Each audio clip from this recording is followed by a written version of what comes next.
Welcome back, ladies and gentlemen, to a very rocky start to our wonderful, beautiful, magical Mondays here in the Dragon's Den. I hope you're all having a wonderful morning, noon, night, evening, whatever time it is for you today. Welcome back, my friends.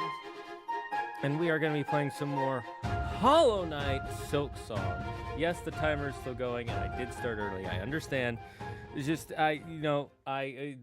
mistake after mistake after mistake happened. And those of you who were here early may have gotten a little sneak peek to something that's coming up that I did not want you to get a sneak peek to. And I was going to just like restart the stream and then nuke the VOD, but Dragon Lord I had too much work. reapplied. Well, thank you, Lily, for subscribing for 51 generations to the Dragon's Den. It means a lot. How are you doing? Hello, Charizard. How are you? I hope you're all doing well. So, for those of you who don't know, yesterday was my birthday, and I am now the ancient age of 42. And I didn't open all my birthday presents because Claire was working, and I wanted to open and use some of them in front of her because, you know, it makes it more special instead of just me opening them. And she's like, okay, bye. So, but I did get two. Well, one that I opened that I got to use right away, which was fun because I had some friends over to play some board games. It's this game called the Four Doors. It's a really even look at the box. Look how shiny the box is. Like, look at that. It's like a really pretty game. Like, even the back of the box is shiny. It's got that chroma oil coloring, which I really like. Chromatic oil coloring. Happy belated cake day. Thank you. And then I'll just show you, like, one of the cards. Like, the Final Victory card. Look at that. Look at that. That's, like, so pretty. I love stuff like that. So, that wasn't the reason I wanted to get it. It just looked neat, and I saw someone talking about it. And I was like, okay, I'll try it. It's a pretty simple game, though. I thought it would be more complicated because I watched like 2 videos talking about the rules, which I usually do before I get a game, so I can kind of gauge how difficult it is, how likely I'll be able to play it multiple times. And I don't know what it is. Nobody can explain the rules to this game on YouTube. Like, I watched 2 different videos with Andrew. We watched them together, so he can verify. We were both like, "How do you play this game?" And then I just read the rules and I was like, "Oh, this is freaking easy. You just take 3 actions. It shows you on that card there how many actions you have. And then you draw 2. And then you add shadows. It's super straightforward. So it's a really cute game. This is a good game for like people who don't play a lot of board games. If you like your family, if you want them to play. It's good for kids, I think. It says 10 and up, but I'm pretty sure any kid who has played like Monopoly could play this game. I know Monopoly is supposed to be for older kids, but I was playing Monopoly at like 7. So, you know, I think any kid could play this game. This is a really cute, fun game. Yeah, part of the reason it's great also is because it's a what do you call it? It's a cooperative game. So, you know, there's not a one of us wins. It's we're all working together to win sort of game, and it's up to 5 players. So that's always nice. And then the next one, this one I already showed you guys, but I finally got to open it. I got it for Christmas, was Star Wars Battle of Hoth. And now that I've played... Something's attacking the back of my throat. Now that I've played this, now that I've played Star Wars Battle of Hoth, I can tell you, I can see why people put this as like a top game. It's not like... it's not super complicated, but it's also not super easy. It has so many scenarios in it. It's super simple. Like, once we started playing it, again, I watched a video with some friends, and there's a lot of rules to go over. And so if you go over the rules all at once, it seems really complicated, but once you get into it, it's so simple. It's super straightforward, super simple, and it is such a fun and easy game to learn. But it's one of those games that's hard to master because it's based off those old war sim games, which is what D&D is based off. I forget what they're called. I'm just gonna call them war sims, but I think they have a better name. It's such a fun game, and it has one of the most unique things I've ever heard of. If you have 2 copies of this game, you can put 2 maps together and do a huge giant battle scenario. And another fun thing about it is you can play it in teams. It's meant to be like a 1-on-1, or it can be a 2-on-2. Because it's Empire versus Rebels, and it's really unique and really fun. And it's so much simpler than you think it is. In fact, it even says in the box ages 8 and up, whereas the other one says 10 and up, and the other one is easier than this. So this is like really good, and it takes so like no time to play around.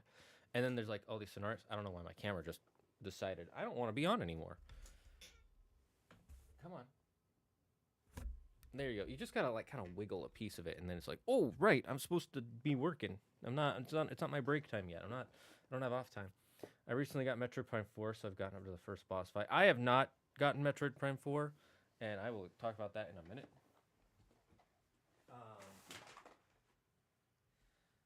So yeah, those two games I got to play those.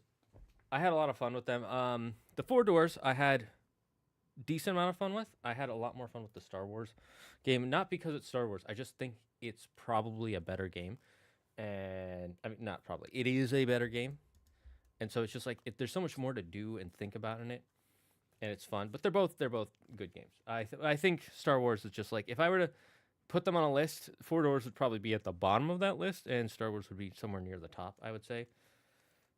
Aura, it's so strong, it's messing with his equipment. Oh, yeah, true. My aura is too strong. I've been getting too strong because I've been eating my veggies.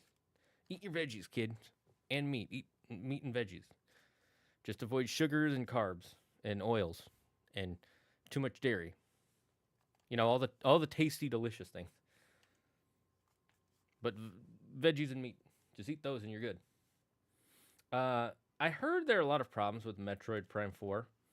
No, not a lot of problems. There's one big problem that people don't like, and it's a problem that is persisting through Nintendo overall. So there was a game that came out. I don't want to say recently, but there's a really big game, a huge, massive game from one of their main IPs that came out, and it changed the way Nintendo makes games for the foreseeable future. And I personally think this change is not completely for the better. I think in some aspects it is, but in other aspects it's not. And that game is a little known game. You might have heard of it. You might have even played it. It's called The Legend of Zelda Breath of the Wild. Yeah, no, but in all honesty, that game changed Nintendo's perception of what they should do with the games, because that was the first big open world, do whatever you want game they ever made. And it was so popular and so well received that they decided, we're going to try and make all games like this from now on. And so then Mario Odyssey came out, and it was very similar to that. Donkey Kong Bonanza was like that. And of course, Tears of the Kingdom, which is a sequel, was just like that.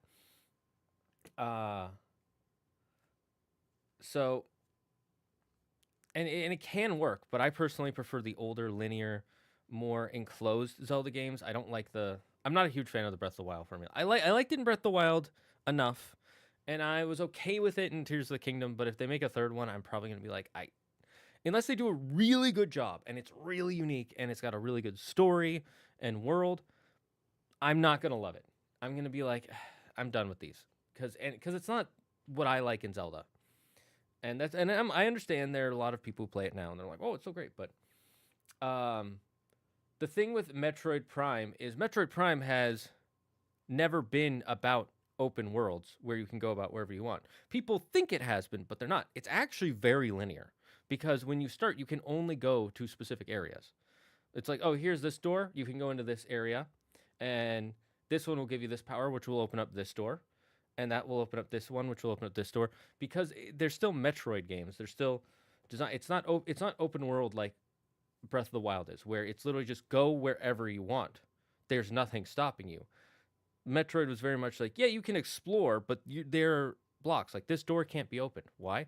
Because it's because you need a specific type of key code or missile to be able to break it, or you need to be able to go into your ball form, which you don't have anymore. So you can only go to this area. And Metroid Prime has always been that kind of style. Metroid in general has always been that style, where, yeah, you can go in any direction, but there are certain gates that block you off. And so when they made Metroid Prime 4, they said, how are we going to put the fully open world section? And so they decided to plop that desert area with the motorcycle where you can go to different sections with the motorcycle. And from what I'm seeing is a lot of people don't like that, and it feels really boring and mundane and plain because there's nothing to do in this desert in between sections. Or if there is, it's very limited, and it's like, oh yeah, you do it once and it's like, okay, cool, but then you have to do it over and over again. Metroid Prime has always been a big open world, so in this specific case, I see it as an absolute win. No, it hasn't been. It literally hasn't. It's been a big, it's been open world in the original idea of open worlds, where as you unlock areas, they become open to you and you can return to them whenever you want. But it's been linear. It's been Metroid Prime has always been a linear game. Like, all the Metroid games are. I don't think there's a single one where you just go wherever and it's like you can just skip sections. Or so a lot of people I've been hearing a lot of chatter about the motorcycle section not being fun. I haven't gotten to the motorcycle section. Well, it's good to know that until you get there, the game is fun. Because that, again, what I've been hearing is people have been saying the main game is so... No, don't worry about posting what you say. I'm not mad. Post what you believe, then I say what I believe, and then you might change your opinion, I might change my opinion. That's what a conversation is supposed to be about. So don't try to apologize for me. Unless you say something that like that's mean, like, you fucking idiot. Like, if you said that, then what the hell? That's just rude. But if you have an opinion about something, go ahead. Are you just not a fan of open world games, or do you just prefer linear over open world? It depends. Is it like sandbox open world? Is it linear open world? I generally prefer linear over open world because it makes the story and the character progression feel more earned. Generally. So that's me. But there are games that, like, I'm trying to I did like Breath of the Wild. I just prefer the older ones like Twilight Princess, Ocarina of Time, Majora's Mask, Wind Waker, Skyward Sword. Those I prefer that style. I like you start here, you go to this area, you meet some people, unlock some abilities, you learn about this mechanic, you get your treasure, you go to the next area. And it's fine if it's like, okay, here are 3 areas you can choose from, and you go to A, B, or C, and then that order doesn't matter. And then there's another order where it's like, now there are 7 areas or whatever.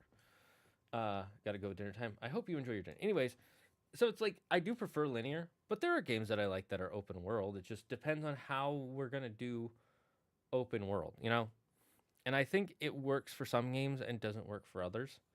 And I'm gonna be honest, I don't think Nintendo games are great at the open world. Like Breath of the Wild did a really good job with its open world because it was unique and fresh.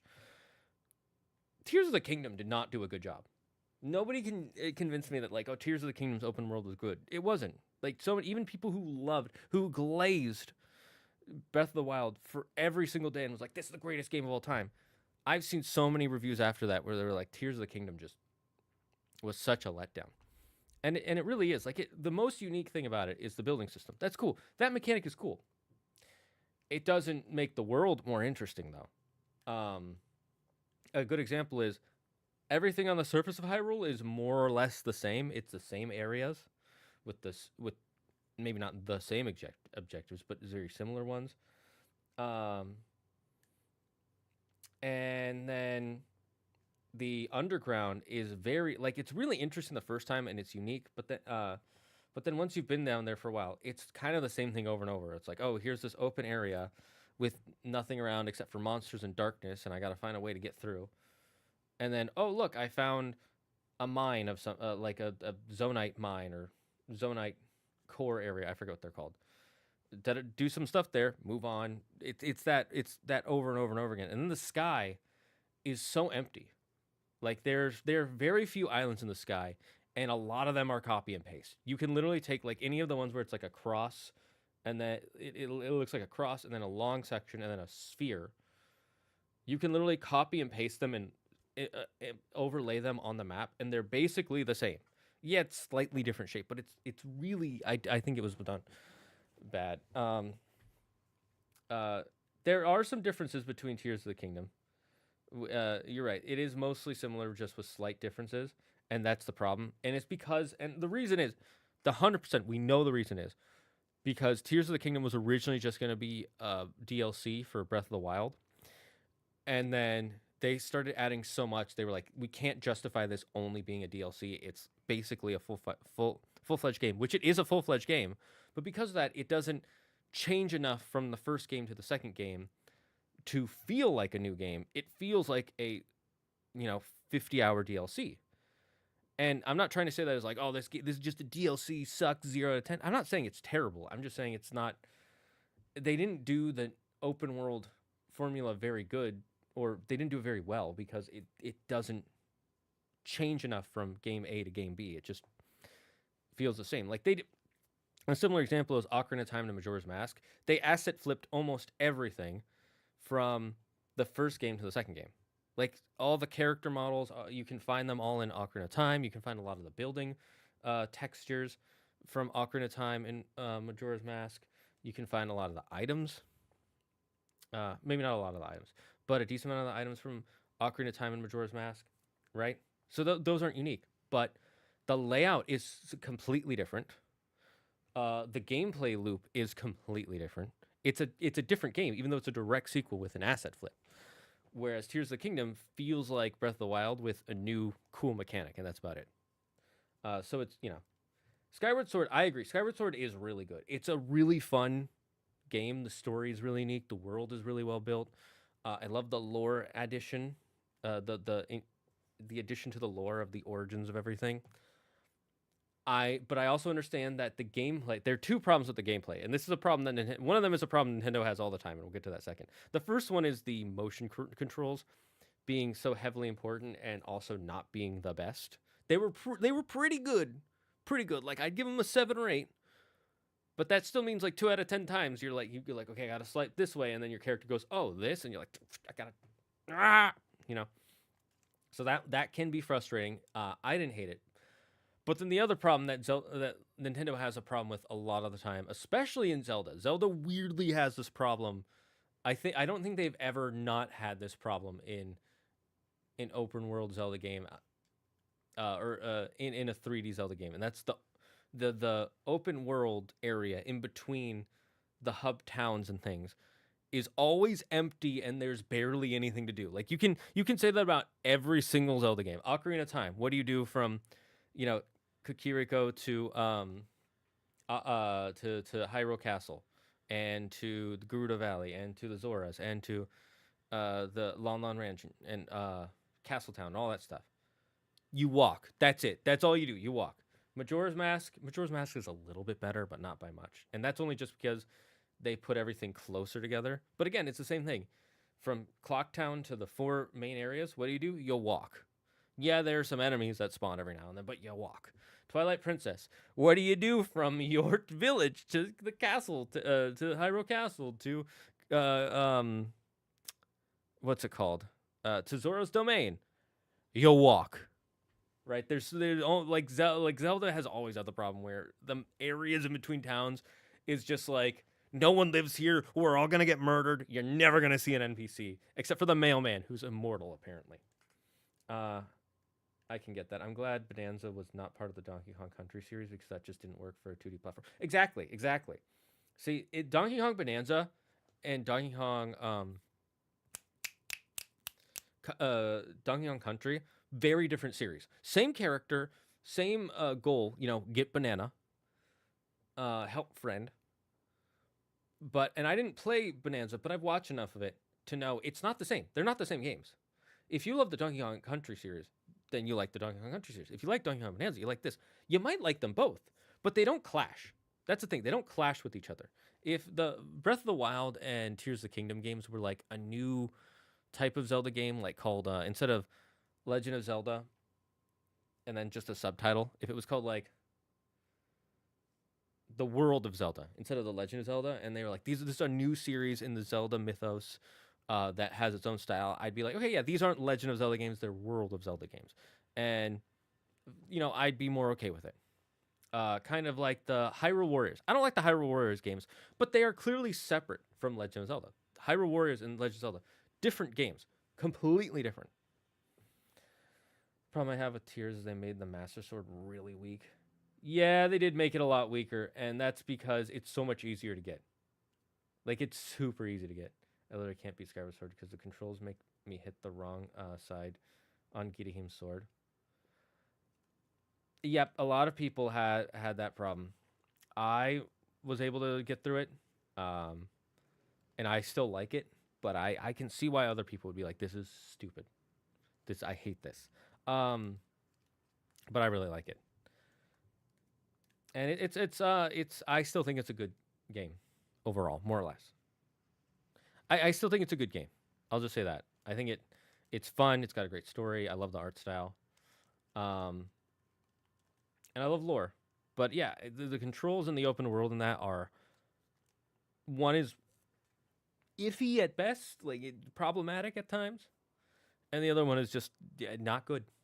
Everything, like, it's so, and that one is so obviously worse because you have the main hub that's floating in the clouds, literally disconnected from everything else.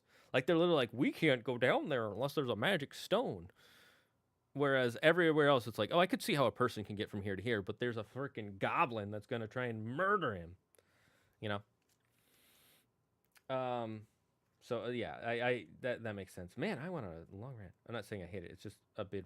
No. I totally get that, Charizard. You don't have to like try to justify to me that there's a problem with it. I totally understand that's a roadblock, and if you can't get through it, even if you like it, that's not your fault. I'm gonna say that right now. That's not your fault.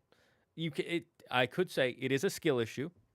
I won't say it's not. You know, kind of like if I tell you to swim from here to there, and you're like, I can't. Well, that's a skill issue. You don't have the swimming skill. But also, you shouldn't have to, you know, be a pro high dex rogue to be like, you know, you shouldn't have to know how to actually sword fight. I don't know how to sword fight. I'm a big nerd. I have to get the Hylian shield and Skyward Sword. I actually really like it. It is frustrating, and I do remember both times I've gotten it, when I 100% of the game, twice. It was really frustrating, but it also felt really rewarding, and it kind of makes sense because they wanted to do, that was the first time they did like materials and you could create stuff, and the creating shields, the whole point of it was supposed to be that shields are breakable, and this is like the ultimate shield that is not breakable. Like, this is a shield from the gods that cannot be broken, ironically. So I actually don't hate it, and it makes, and I actually really like it, and it's really cool. But I can understand why someone might hate it. Okay, I'm gonna go pee real quick. I'm gonna leave you with an ad. I really have to pee. I tried to pee before, but the stream, but there was a bunch of issues with the tech. So we're gonna go on a quick break. I'm gonna pee, and then we'll be right back.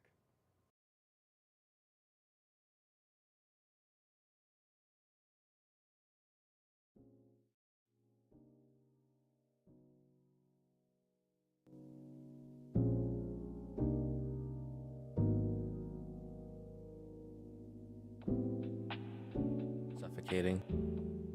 Berry Smoke here to talk about fire that instantly heats, cooks, combusts, and destroys. Fire is no ordinary heater. With its all-powerful oxygen absorption, fire heats up the coldest of areas.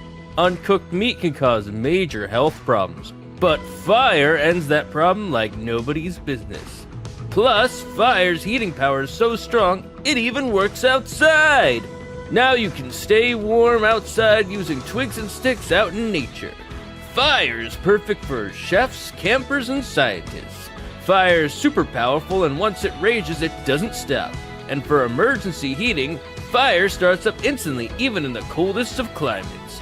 Fire is awesome, but remember to follow fire safety guidelines or you could be in major bind.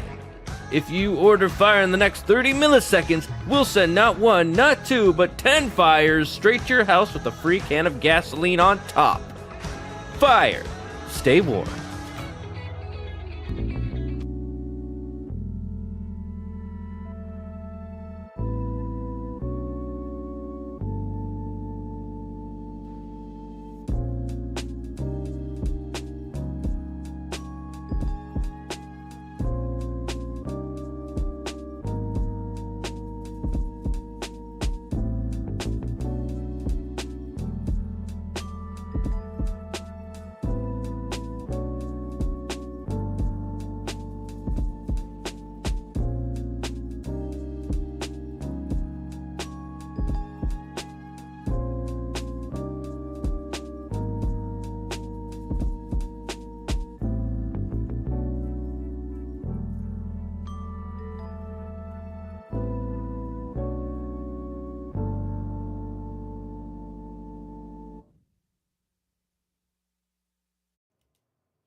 All right, chat, we're back. Let me just get set up here. We're just gonna head into the game. El game. I had to put on my blanket, my heated blanket, because it's so cold. My legs were getting chilly.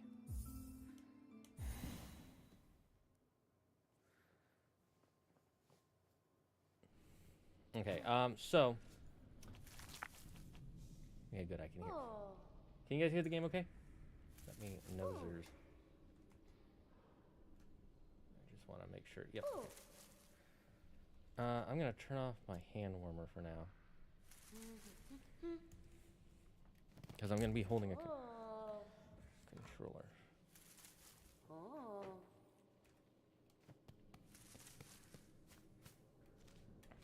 Okay, so what do we have? We do have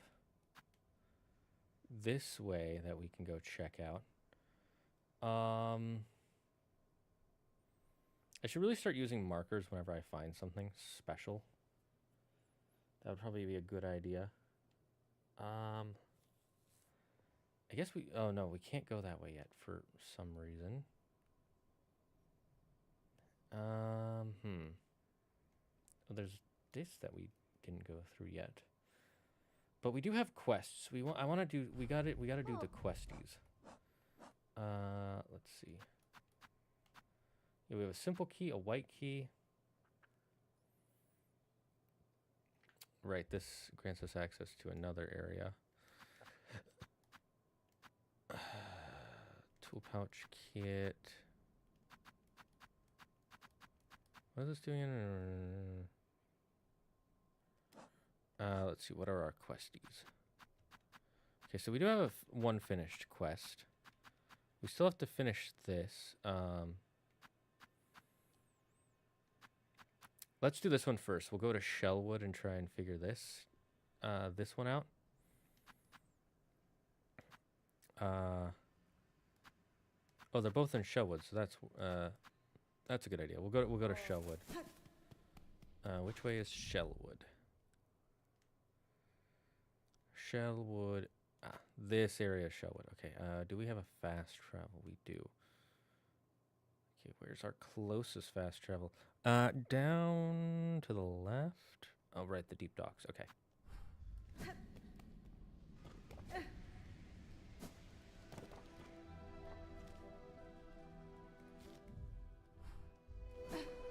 Nopper. You know anything about the Drakengard games? I do not. Oh, you got your Larvitar? And now you're on a hunt for a shiny Abraham Lincoln? Nice.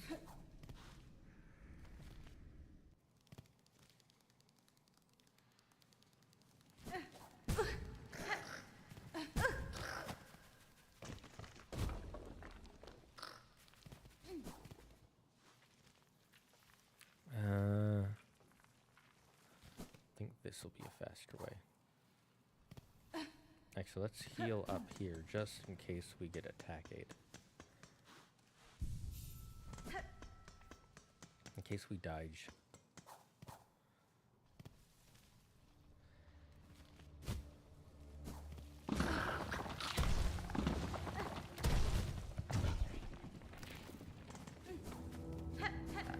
No, bad.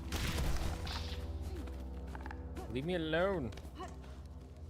I'm just trying to leave. I'm not trying to fight anyone.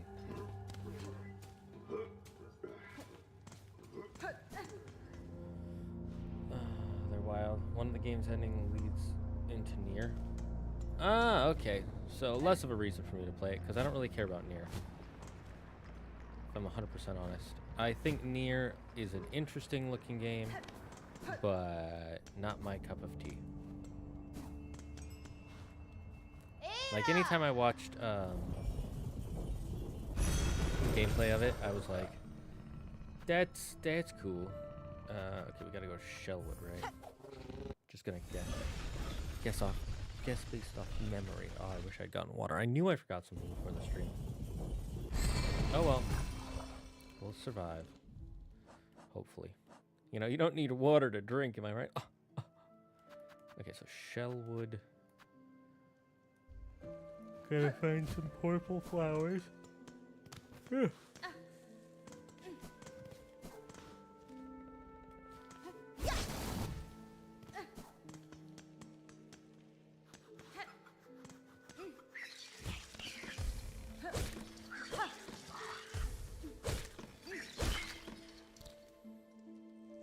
Okay, where have I not gone here? Ooh, there's an area down there I haven't gone to yet. So let's just search from top to bottom, or check this section over here first, just in case.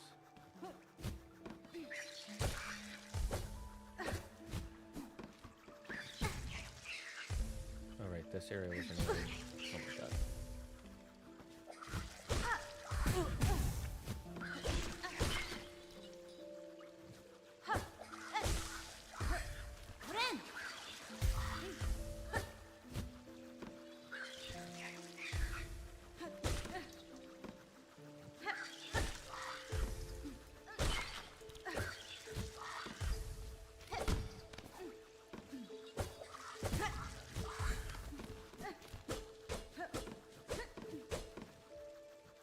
Okay, so there's nothing here.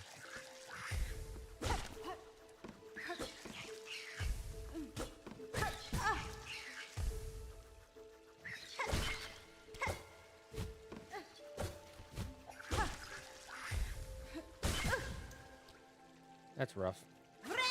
That's fine though, we can heal. So it seems like there ain't anything there I need.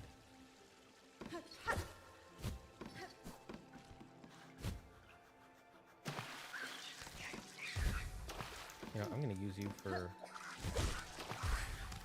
collect some spirit or silky, some silkins.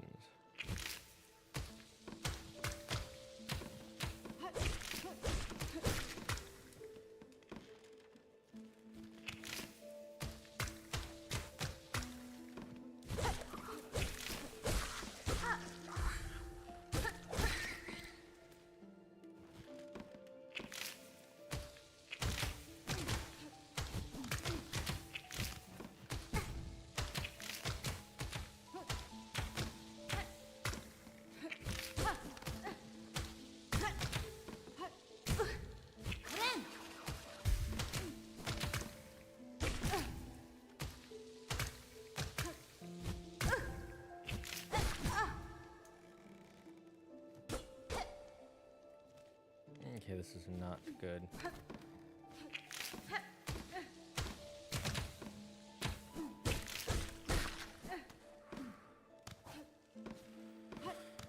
Okay. I feel like I should be able to hit that, but perhaps not. Or break it, I mean.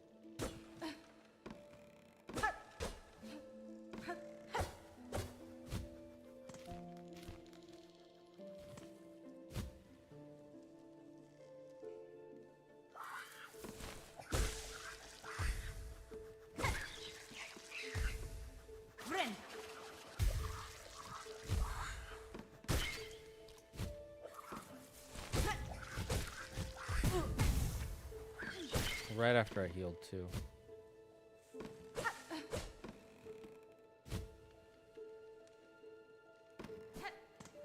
Okay, we'll go to this bench first.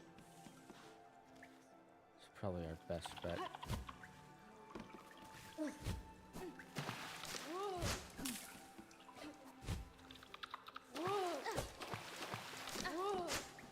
Ooh, yes. Yeah, we made it, chat. I was gonna name the Absol after you since you chose it, but now I'm gonna name him Lincoln because that's funny. Near is fine, but the Darkened Guard are different kind of games. Like, I'm 100% sure the director was on heavy drugs while he made it. Oh, that definitely makes it more fascinating. All right, this is to make the rosaries. I'm surprised I never went here.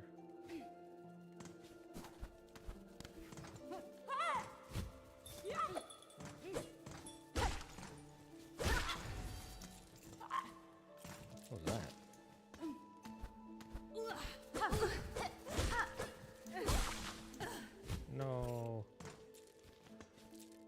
Oh, right, I have the thing that brings it to me. Nice.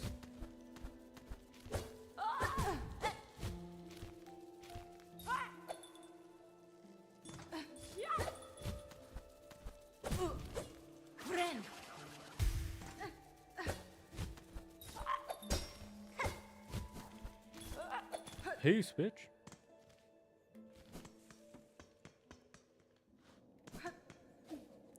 This is a boss fight. Holy, I almost just stumbled upon a boss fight. I'm like 90% sure that's a boss. Oh, hey, we found a new bench. Nice. I can't believe there's this whole area we've been ignoring.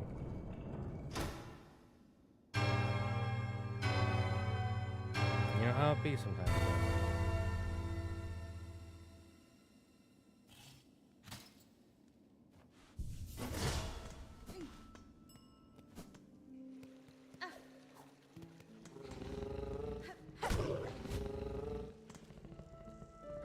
Okay.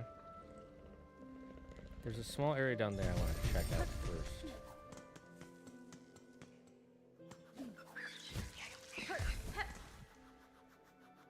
Yeah, this is a fast way to get there. Or it's a way to get there, I should say. Hey, what is this?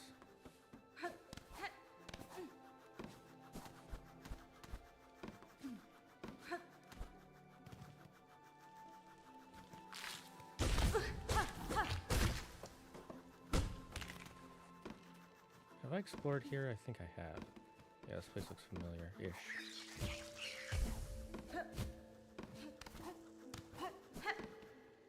And in some of my crazy stuff, you'd be like, how the hell did it get made? Depends on the year.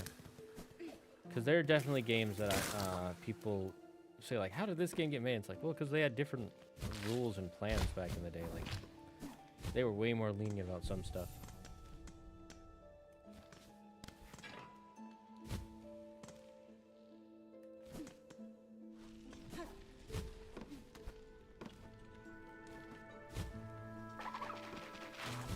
Wait, I think I found another purple pulp.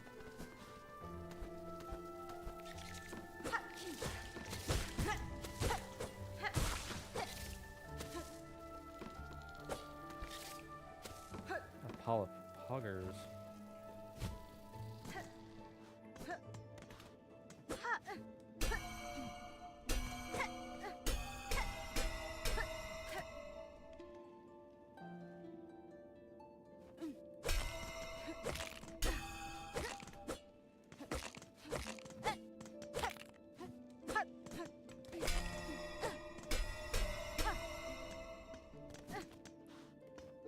What is supposed to be over here?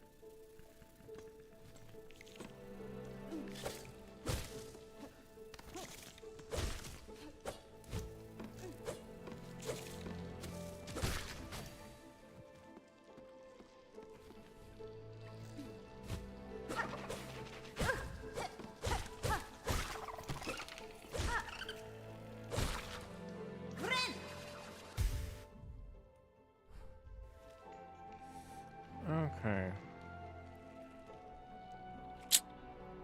Looks like only one area that I haven't really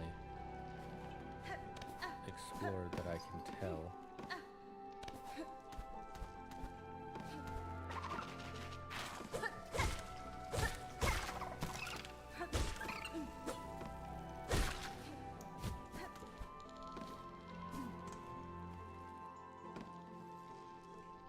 I'm just checking over here real quick. No, I don't think I missed anything. I remember this area.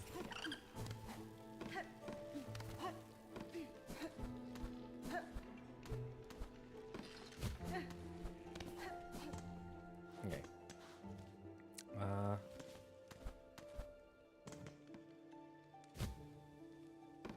What is this down here?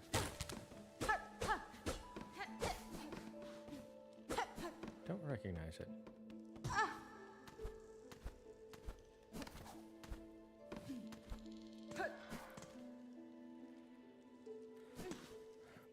Okay, it'll probably be faster. Just take the elevator. Let's just sit down real quick.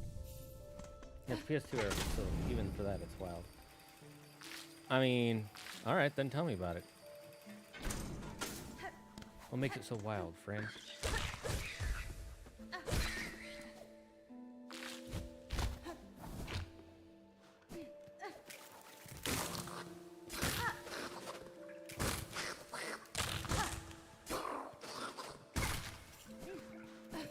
I do need these shards. I am low. I think I already got the one up here, right?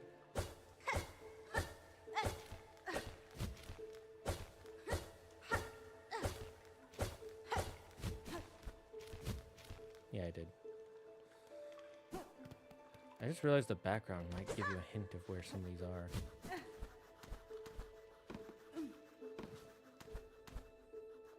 You know, I'm gonna mark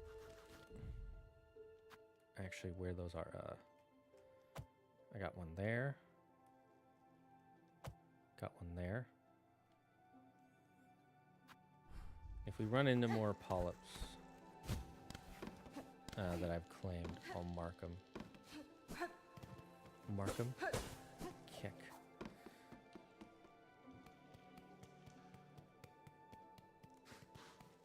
All right, that was the boss.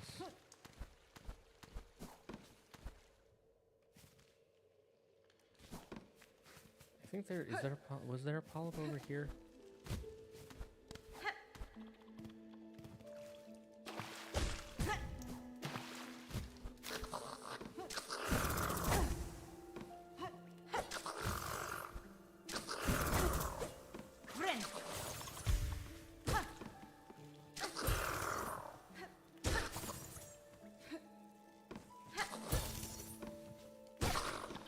Telling me not to make sure I have it in my log. I mean, I could just check.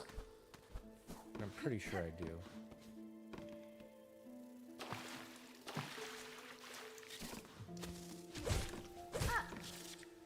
Holy, you traveled hella far to get to me. Yes.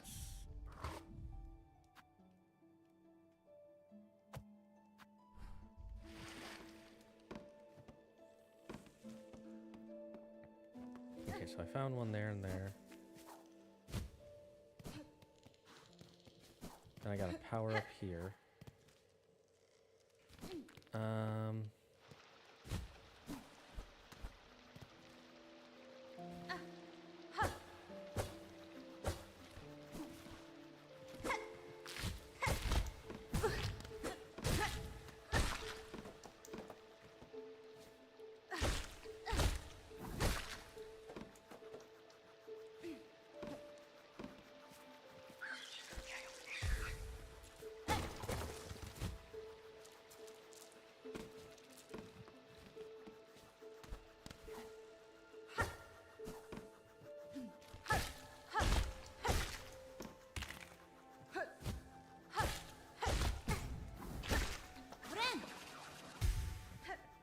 That makes it so much easier to kill him.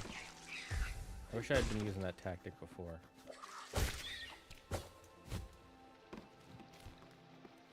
Okay, looks like there ain't one here.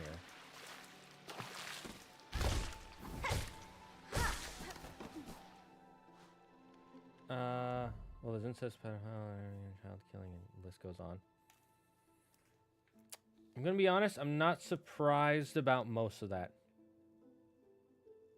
Like child killing, not surprised. Necrophilia, surprisingly not surprised. Incest, 100% not surprised. That's incest isn't as crazy as people think it is.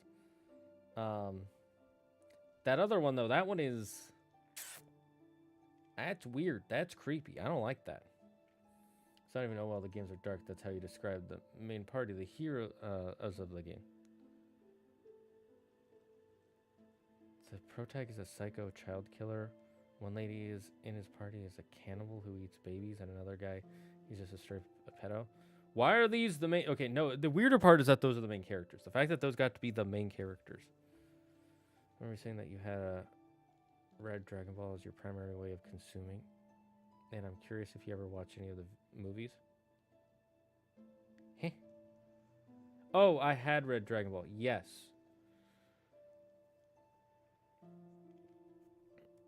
Why didn't you just... Okay, that was an interesting way to phrase that. Primary way of consuming it. I've watched a couple of the movies. They're fine. They're cool action pieces. That's about it.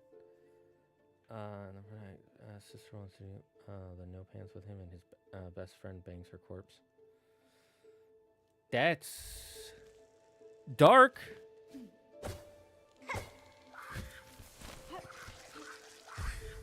The incest thing isn't that weird because, especially in Japan, which I believe is where that series was made.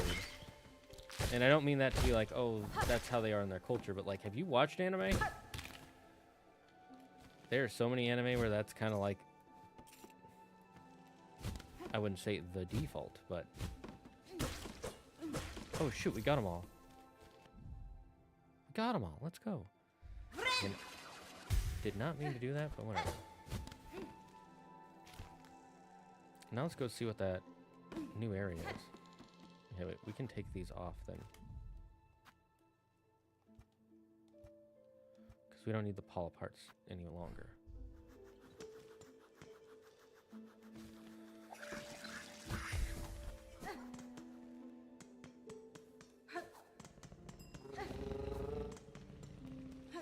Bye, bud. These games spawn near, which by comparison is better. Oh, well, yeah. It's obviously better.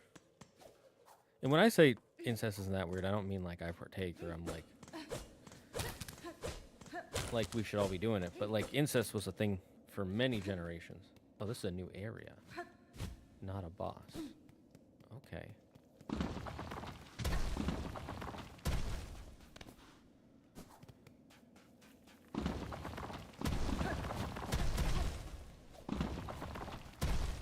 For now, I'm just gonna run left.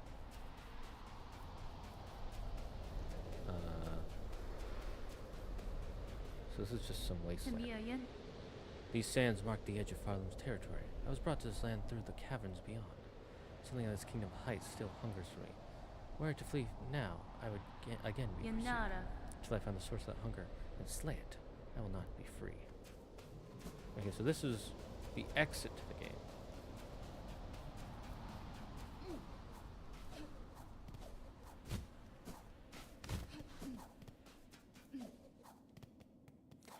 I'm gonna be honest, one of the mechanics I'm not a fan of in this series or the last one is that you can't map an area until you buy the map for the area, but then you can map new areas you find. So it's like, am I good at writing maps or not? Right? I think it would have worked better if there were like secret passages you could find or stuff like that, but from buying the maps. But no. It's the only way to map the area, except the judgment of the rise beyond. That all who stand at Farlam's holy crest prove pure of will and want.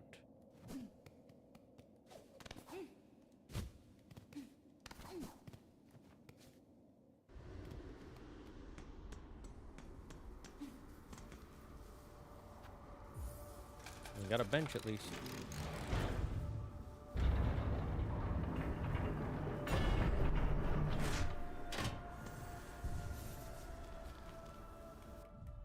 See? We were able to draw this, but I can't draw whatever I just went through. Sorry, makes no sense to me. Just gonna mark that so we know where a bench is until we get the map. The blasted steps. Ooh, wormies. Sandworms. Didn't realize I was playing Dune.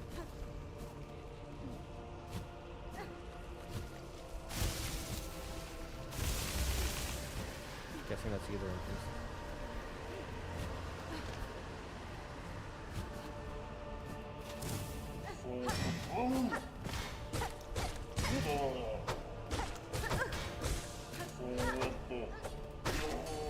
Okay, so it takes about 5 hits to kill those guys. Good to know. These guys are strong. Ooh, that takes 2.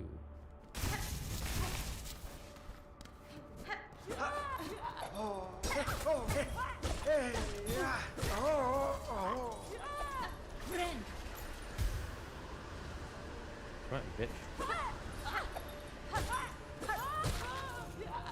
I wanted your rosaries.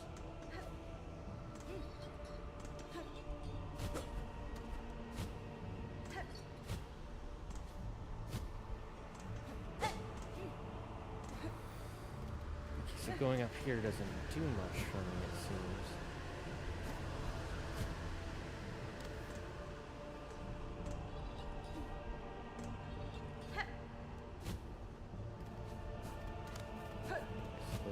Yeah, okay, got it.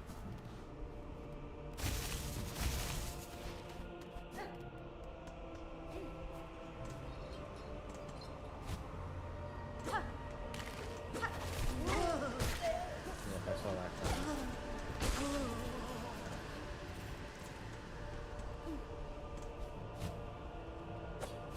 No. Oh, that is brutal. Brutal, I tell you.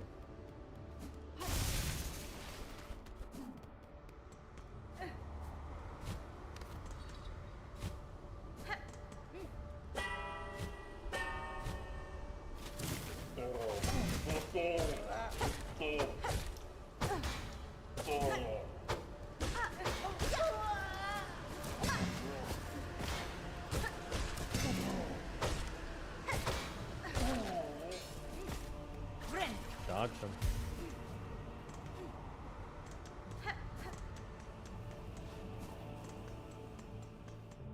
I'm back. Welcome back. But on the whole, on how incest is treated in anime is weird. Yes and no. It's weird in our modern lens. But you have to remember, pre-1950s, maybe pre-1900s, incest was a lot more normal than you think it is. To the point that most people would not exist if it weren't for incest back in the day. There's even a geneticist, I believe, or he might have been a historian or an anthropologist, I can't remember. He said if you go back into your family, okay, so if you are dating someone who is of the same ethnicity as you and was born on the same continent, and you go back 5 generations, you have more than 50% chance that you're probably distant cousins. I'll say this, we have here that the only normal character in Zagard is the dragon companion the protag rides on. Let's go, dragons for the win. It's like if Nami was good at making maps, but only for areas she's already been to. Exactly. Exactly. I find it funny that WWE Superstar Edge plays Ares is watching Anders' videos on season 1 PG and he called him the Edge. Wait, what? Rewrite that, Demon Blades. I have no idea. I think I know what you're saying. I know you're up to the point where you're saying season 1. Are you saying the Edge watched Anders' video? Or that Andrew just continues to refer to him as the Edge? Ooh, that's really unique.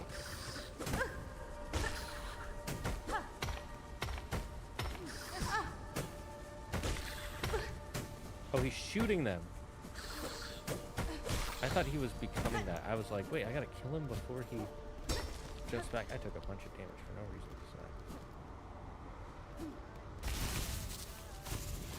Our friend.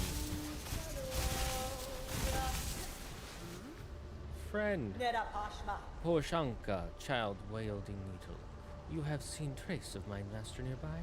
I feel she was here only recently. Yes. Okay, thank you. Pelican just made me eat some chocolate. Okay, so now I have to eat this chocolate. Oh, yeah, well, I mean, to be fair, Andrew doesn't know his name, but yes, it is kind of funny. Viewership numbers for PGO season 2 came out the other day. Ooh. Tell me what they were, how it was, Optus Philip. I mean, to be fair, viewership numbers are lies no matter what, because it's not public information. They can just say whatever. They could say, oh, we got 1,000 viewers, even if you only watch, like, the first 2 minutes of every episode. Or we got 1 billion viewers, or whatever. because they don't release that. I believe it's projected views. Because it's not like the Nielsen numbering, which they had to go through a Nielsen thing. I cannot say for certain, Chakra. Though if she travels seeking skilled opponents, these steps would serve her well. The warriors watching over them are formidable. True. Impressive guardians they are, fighting defensively and loath to leave their stations. They swing their weapons with a cold brutality that should not be underestimated.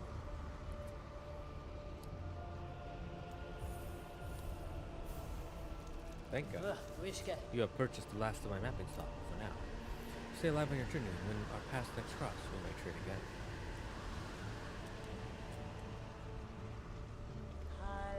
So Optimus Philip, what are the projected numbers for viewership right now?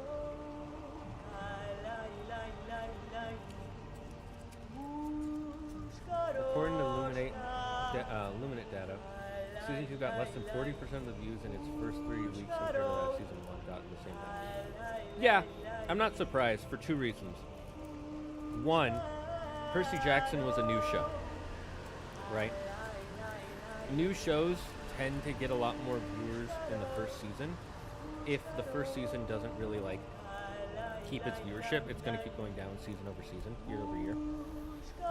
Second thing is that was back when a lot more people were still on Disney Plus. Since then, they have not come out with, I think in the last year, there hasn't been a single big show outside of Daredevil, and a lot of people didn't want to see that either. So a lot of people just canceled their Disney Pluses in general. So those are the first 2 big things. And third, overall, people realize the show is not that good. It's not bad,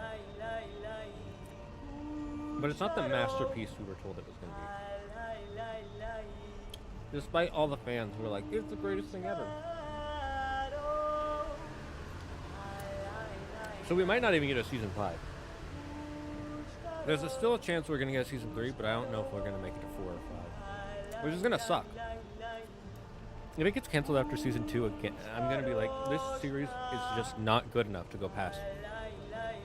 Or I shouldn't say the series isn't good enough. I should say Rick Riordan is not a good enough leader of the series to get it to go forward past the second book.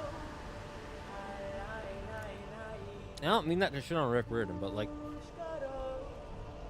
how is it you're the only person with a young adult novel with such a rapid fan base that freaking loves the series, where you've sold not 1 series of 5 books, not 2 series of 5 books, but 4 different series, all with 3 to 5 books in them. Right, that's tens of books. He sold over 20 books in this universe alone. And it can't get an adaptation to go past the second book. That tells me he just does not know how to he does not know how to lead for the series.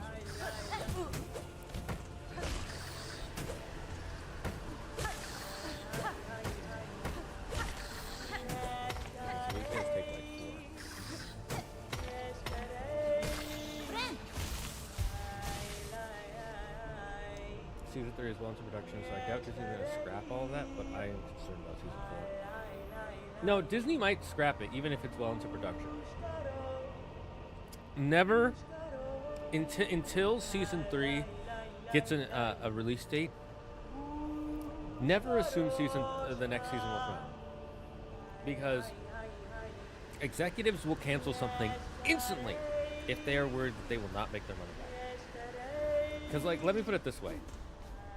If you spend $1 million, we'll keep the numbers flat, but you spend $1 million.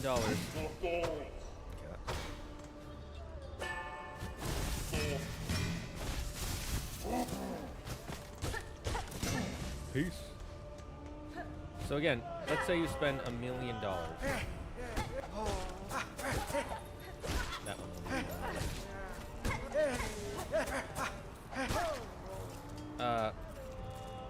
So let's say you spend $1 million on a TV show, right? And then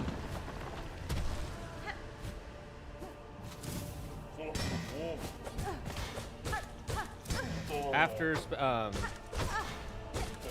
spending $1 million, you make $2 million. That's a success. Like generally, double of whatever you spent is considered a success of some sort. And then I'm alert soon because I gotta drive home, but I must do the most important thing first. Hello, question of the day. In your IRL quest log, what's the objective you keep ignoring? Hello, Dark Noah. So again, let's see. I'm gonna pause this. So let's say you spend $1 million in season 1 of a show, and then it makes like 2 million, 3 million, whatever, more than 2 million. And let's say that includes like marketing and everything. And so you're taking home $1 million. That's a fairly successful TV show. To make double of what it cost, or to make to make double of what you cost, because you're net positive. You're not going broke. You're not going even. That's a pretty good product if you're making $1 million from it, and you can do that every year. And so then let's see season 2, you spend another $1 million, or you're really confident, so you're going to spend $1.5 million. And then the next season, it makes again $2 million. We spent $1.5 million, it makes $2 million. We now haven't doubled our costs. We barely went positive. All right? And so you're like, you started spending $1 million. You let's say you got halfway through a season, let's say 4 episodes out of 8, and you've spent $1 million so far, and you keep projecting you're gonna have to spend another $1 million to finish the other 4 episodes, and you're only gonna make $2 million. That's a loss right there. You're breaking even. That's not worth it. So there's a chance that some of the board might go, yeah, no, we're canceling this. It's not making us money anymore. Or it's not making enough year over year. Because the way companies, executives have to make money is to make the board and shareholders happy, is you need to constantly, year over year, have an increase in profits, right? So if, let's say, in 2025, right, I have a company, we'll call it the Dragon's Den, and I make $10 million. Next year, I have to make more than $10 million because the shareholders need to get a portion back, and they only get a portion back if I make more than I made the previous year. And so generally, you want simple, repeatable, micro increases year over year. So 2025, you make 10 million. 2026, I'm going to want to make like 10.1 million. It's more than 10 million, so I'm still successful. And it's easily repeatable to make just slightly more than that, right? So then 2027, I make 10.2 million. Or maybe I make 10.4 million, right? It's a little bit more than I'd like, but it's still more. And you want to keep doing increases of minor percentages. If the next year I make, let's say 2028, I now make 10.1 million again, that's less than the previous year. In 2027. In 2027, I made 2.4. Now I made 2.1. That looks bad on the shareholders. The shareholders now get mad, and they start getting involved. They're like, why am I making less money? It's also why big companies tend not to want to innovate too much, because if you make something that is too unique, right? Like, again, let's say 2027, I made that 2.1, and then like, okay, I'm going to innovate. I'm going to make something new. And next year, I make $20 million. That's more than double I made in 2025. And now, in 2029, because in 2028, I made 20 million. In 2029, I have to make 20.1 million. I now have to make that 20 million again, plus 0.1. And let's say I don't have any ideas that can make me a 20 million. I have ideas that can make me 10.5. No. That's a down. That's a downward projectile. Why are we going down? We're only supposed to be going up. And it's a really dumb way to look at it, but it is how they look at it, because a lot of these executives and shareholders, they only look at the spreadsheet, and spreadsheet is just either number go up or number go down. And a lot of them can't imagine number go down but then maybe later go up from previous down. They can only think of down and up in the immediate year over year. They can't think of 5 years over. I mean, they can, but a lot of them choose not to, because a lot of people, humans, have always been this way. We worry about the now. We're like, why are we not making money now? We can't think of the, okay, I'm losing money now, but we're going to make more in the future. That, and apparently Disney says you can't sue us if you have a Disney Plus subscription. That would definitely drop a few subscriptions. Well, that's one of the many reasons. There are a lot of things that happened over the last year that made people be like, nope, getting rid of Disney Plus. And despite the drop in viewership, PGO is still miles ahead of everything else on Disney Plus. I disagree, Optimus Phillip. I think, first of all, Andor, I think, is the best show they have made ever. It's amazing. If you haven't seen it, it's really good. And I also thought The Mandalorian was really good. And I thought WandaVision was really good. I liked them a lot more than I liked Percy Jackson. So I would not say Percy Jackson is miles ahead of everything else. It's not on the bottom, but I wouldn't say it's miles ahead. I keep delaying getting some fencing equipment because that stuff is expensive. You gotta finish your side quests, man.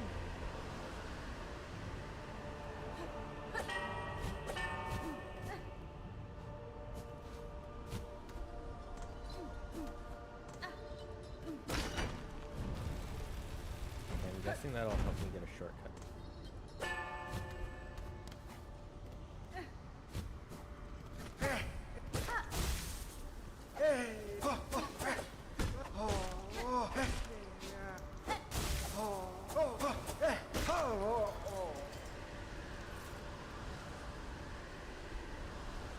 I'm waiting for the wind to stop blowing. Jump, jump.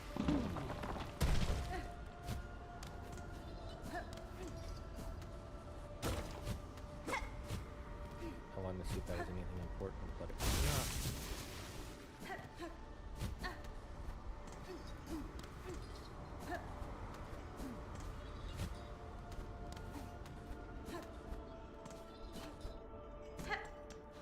Ooh, a quick travel spot. Let's go. I'm speeding through this new area, chat. Speeding. It's a bait.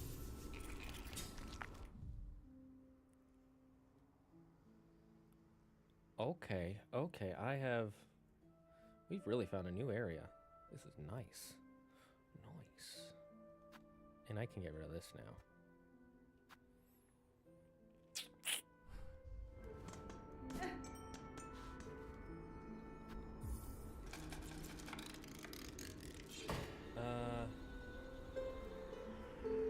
I mean, in terms of viewership, PGO topped their top 10 views contest by a substantial margin. Oh, yeah, nobody saw Andor. That's true. Nobody saw Andor, which sucks because it's so good. The stream must have a special incantation on it because my dog has come to watch it with me. Oh, that's cute. Yeah, it's cute. I started playing Metal Gear Solid 3 remake, and I'm curious which one is my favorite. None of them, because I've never played the games. And I have really no desire to. So there's my answer. I guess my best answer would be Solid Snake, because that's the only one I know.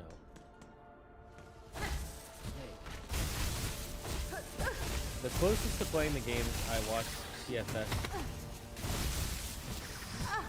play live stream the original 3 games, or whichever games were before Metal Gear Solid.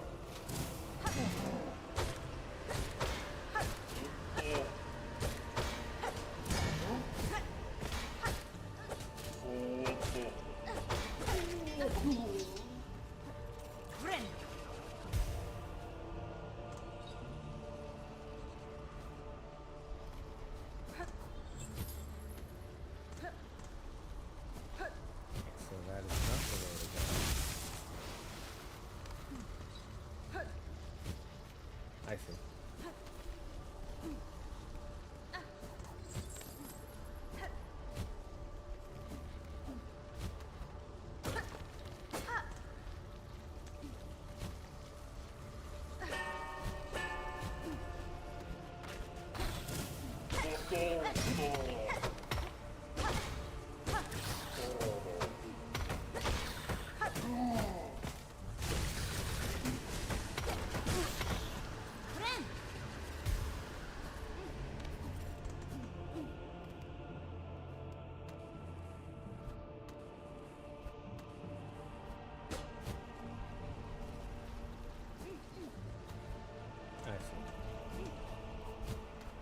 faster way to get here. Nice.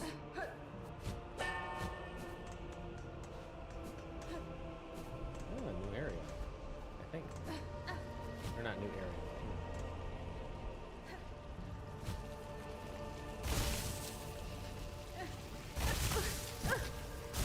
I missed it.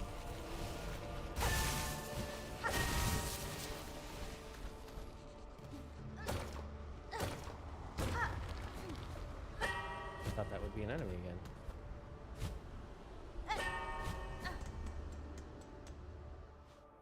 Do I like stealth games? More or less, yeah. I mean, I probably would like the Metal Gear Solid games. I just haven't played them at all.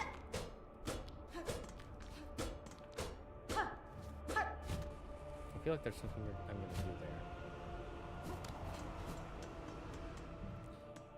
there. I guess I would be willing to play them. I just never have, you know? The gate! The gate! Oh, the grand gate to the citadel stands before us. We are so close, almighty ones beyond the gate. We beg you, open the way and let we, the poor, insignificant little pilgrims, crawl into the light. I see no gatekeepers to heed your plea, pilgrim, though I too would benefit from its opening. Have you heard of a means to pass through? Weapons blunted not. No holes for keys. 'Tis the bells, they say. The holy bells upon the path that open the way.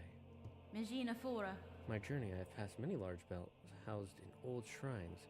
Each I have struck awake, yet still this gate stays closed. Other task must be done to see us pass beyond. The bells are rung?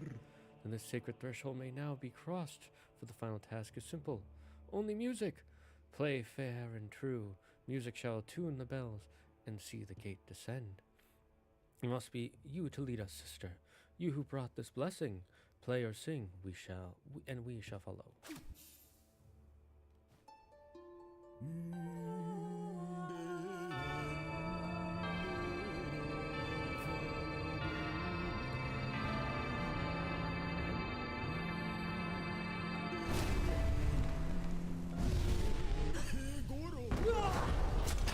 Oh, hello.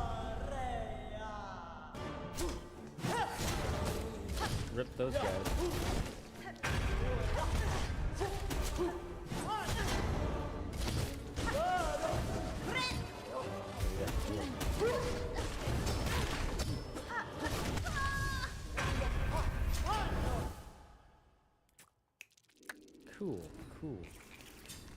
Cool.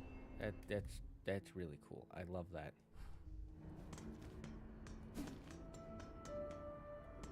You can play needle like a guitar? That's cool. Not like a guitar, like a harp.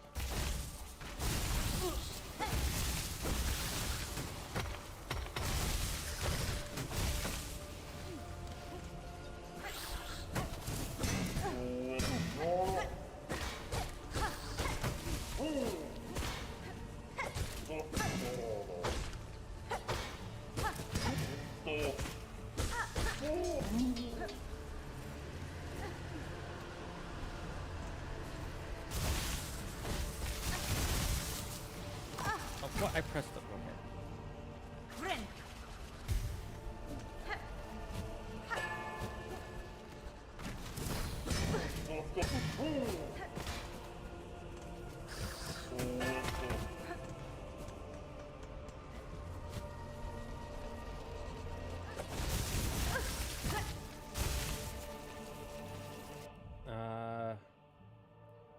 Not only but a peaceful and a defenseless statue. That statue's stony blood is on your hands. Statues don't have blood. The games are fun, but I don't know. Some people can't get into them because they can be different. It's fair. We need a Guitar Hero-like game for Hollow Knight? No. That would be interesting, but no. More likely that you'll get a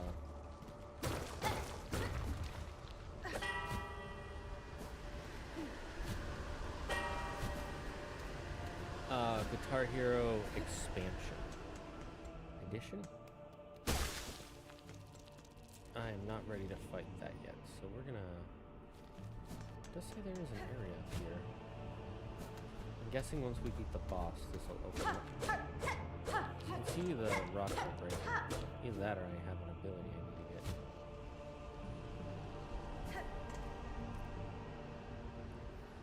let's explore some more for now.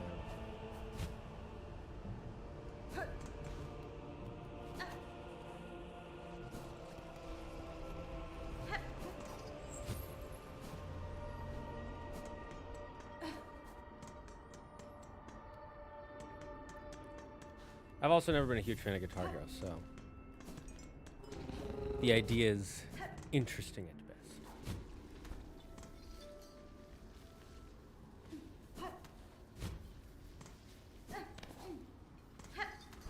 There's only one reason that would be there, and that's so I can go up.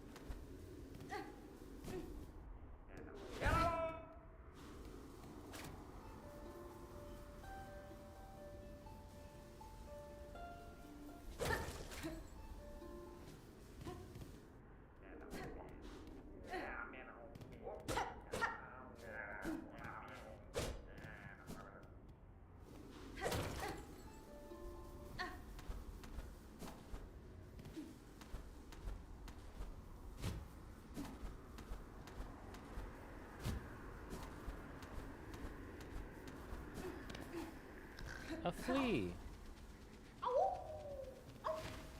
Poggers. We find flea. He's good, no?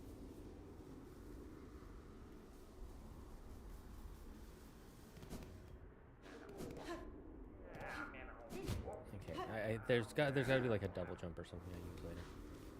I want the Hollow Knight fighting game. Interesting. Why? I mean, it could work, but I'm also not a fan of fighting games, so I'm always going to be like, no, thank you. And so I don't really see the appeal for it, but I'm curious why you want it. Magnetic dice. So we can play some Hollow Knight D&D.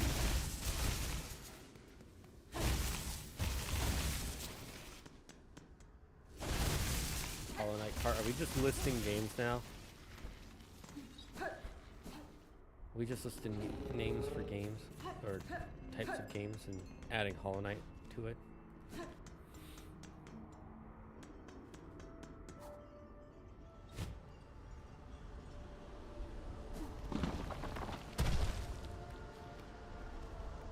Sorry, but I'm too good.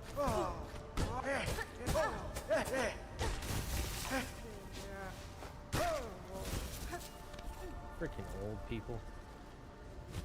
Coming after me? Me?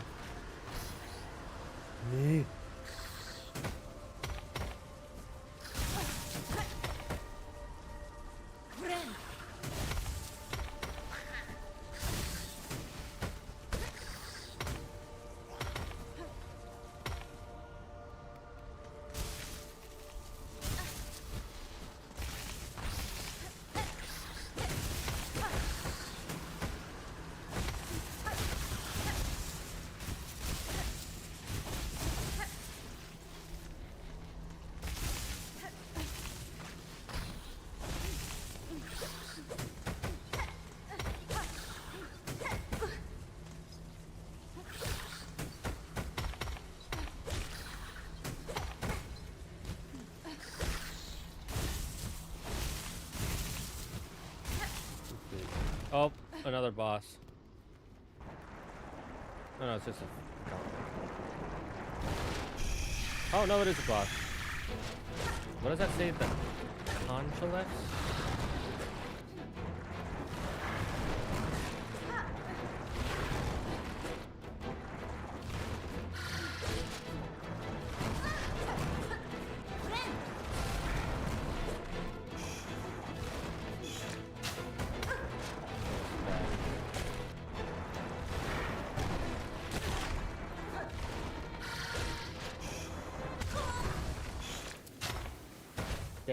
Okay, that happened.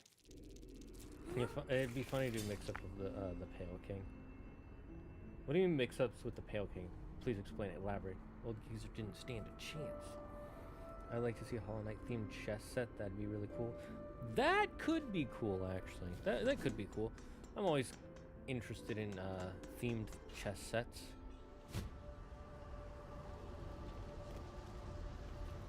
There are some that are better than others.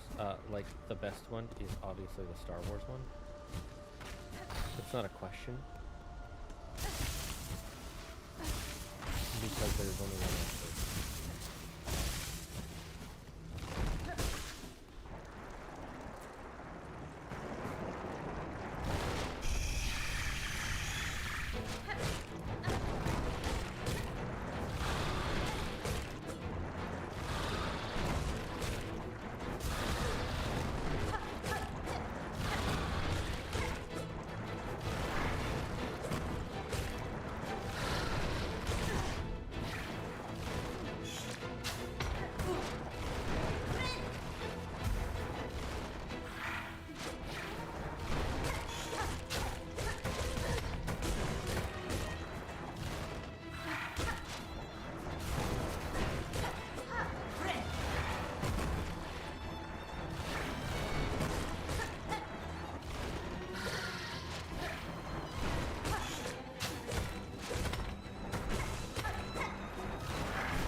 Got him. I reflect that I'm such a god. But that's only one of them. Yeah, it's gonna go to phase 2, right? Or perhaps not. Okay. You know what? I'll take my victories where I can find them, even if they're found in bacon. Mix-ups like in combos. Oh! I've never heard anyone call combos mix-ups before. I've never heard that before. That's a first for me. I don't know why you would call it a mix-up, because mix-up implies you got confused and mixed things together by accident. What a Mythology guy fighting game. I see Andrew being a Zagard type character and Zagard using the rushdown. No, Andrew would be a rushdown for sure. I'd be more of a zoner type. Andrew always talks about CC whenever we play games, but realistically, he likes to play rushdown. In every game we ever play, he's always like, I just want to go in. Like guns a-blazing.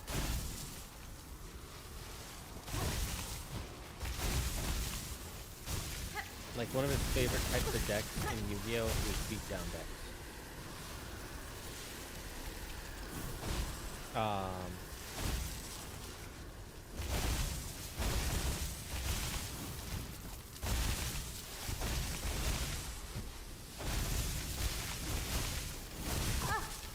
If it helps, what kind of character would you say? Oh, that's right. These guys eat your freaking silk.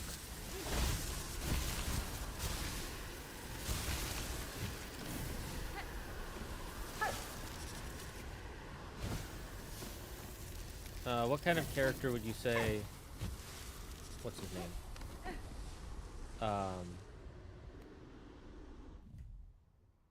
Scorpion is, because that's his best character and favorite character in the Mortal Kombat series. So rude to raise a priestess from their deep meditation. You'll carry on with that kind of brash behavior and you're likely to be stuck quick through. I'm surprised to find a bug of sound mind alive in such an inhospitable place. You're a warrior learned in the blades of this land? Aye, a pinstress. Oh, pinstress, not priestess. Your needle there might fit your fare, strange as it is and all, but it's the pin that's the glorious weapon of Farloom. Given I'm now awake, maybe you'd fancy a little training? Care to test the power of a pinstress? Might be even this old master could show you a thing or two. Sure, we'll train. Bold choice, needlebug. Let's get our shells a-shape.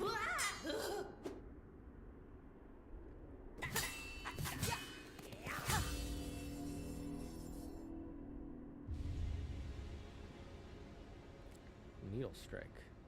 Charge power on the needle, then release as a deadly attack. Ooh. How grand to face an opponent with a bit of energy. You are a skilled one, clear enough. I hope my training has granted some insight. It's a great long time since I felt so vigorous. All those dulled pilgrims are useless for testing my talents. Your blade proved an impressive challenge, Pinstress. The strength and skills hidden about this kingdom continue to surprise me. You bear your own strengths, Needlebug. More, I think, than you'd be willing to reveal to me. What I wonder, are you planning to turn all that power towards?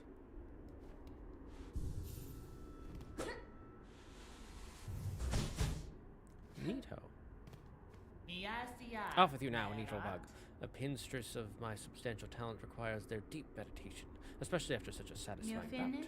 Goodbye, pinstress. May your blade remain sharp. Just immediately goes to sleep. What deck does Andrew specifically play?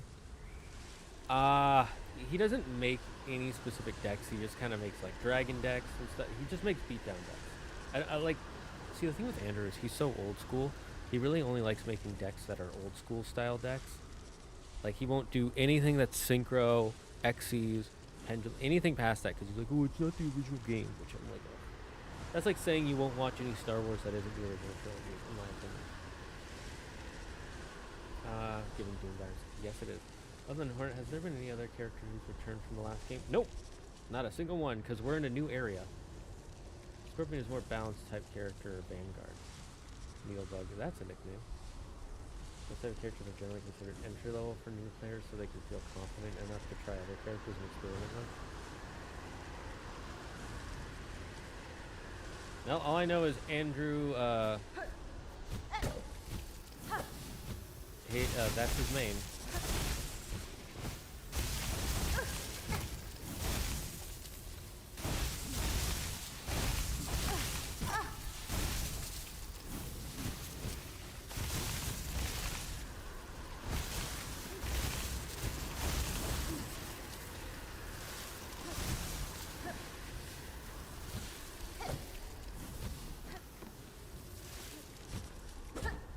No. Yeah. I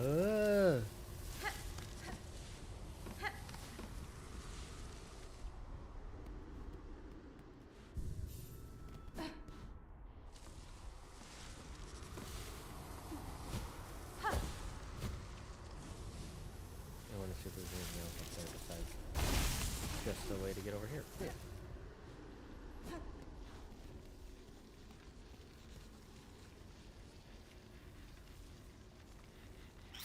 Okay, so there are some areas to explore still. Like, it's bizarre that this just kind of ends. Maybe we'll get some ability, kind of like the Crystal Heart ability in the last game, where you can go flying from one side to the other.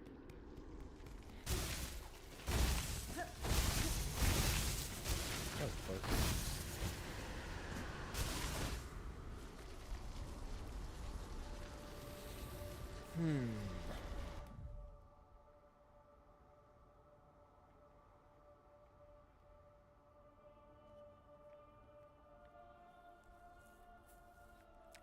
I'm gonna try and get up to that tunnel there.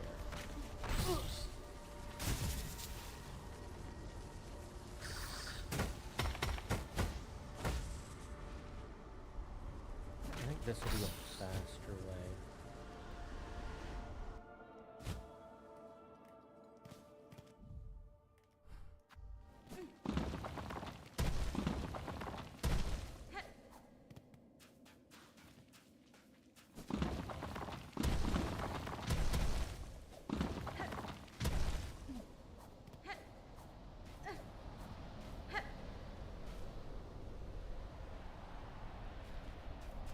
I see. Okay, I need a way to get up. We're gonna definitely get like a double jump or something, right? Is there a platform over here? No, there are no platforms. Okay, so I can't explore that yet. No. Yeah, it can be a balance type. I think as a dragon you should be powerhouse like Onga from Mortal Kombat. It's not pronounced Combat, not combat. Okay.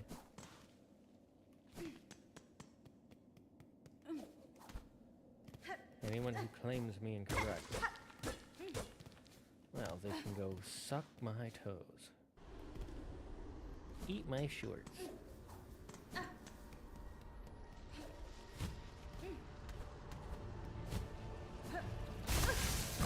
I didn't do that. You didn't see that. Nothing happened.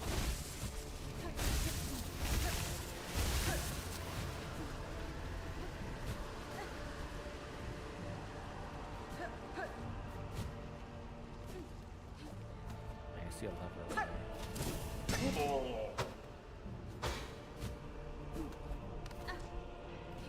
If there be a lever.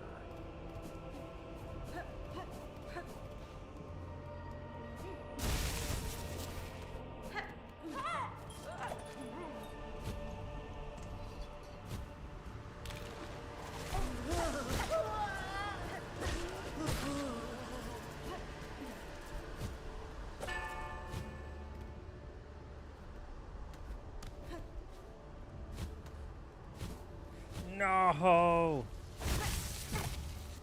Death is all I deserve. Oh wait, okay, no, that's good. That's where you go. Synchro's fine. It's just easier fusion to me. Anything past that is done. I disagree. I think X-Seeds are also pretty great. Pendulum were kind of broken. Links I actually think are pretty good too. They're pretty cool. They are complicated though. They are extremely complicated, and that's what makes the game kind of impossible to get into now, because Links have such long abilities, and it requires so much know-how of previous stuff. Because X-Seed is also like Synchros. It's just another fusion. It really is. And it requires less cards, just like Synchros do. Synchros and X-Seeds are very similar, just instead you have limited amounts you can use for your stuff. I didn't see you following the equivalents as you fiercely jumping away. No. It was on purpose. I was on calculating.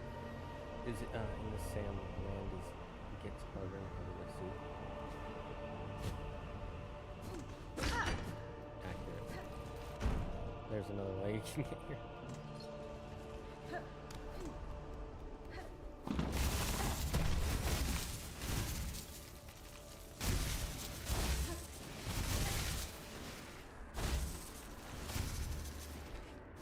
I see a treasure over there. Okay, so how am I gonna get to that treasure? Can I even get there? Oh, I can.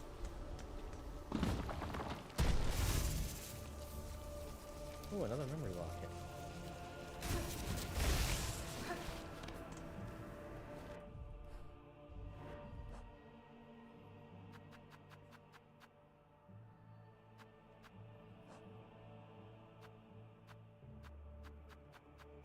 There's something new in here. What is this? Invigorating beverage prepared by flea. Turn increase the speed of movement and attacks. Oh. Didn't realize I had that.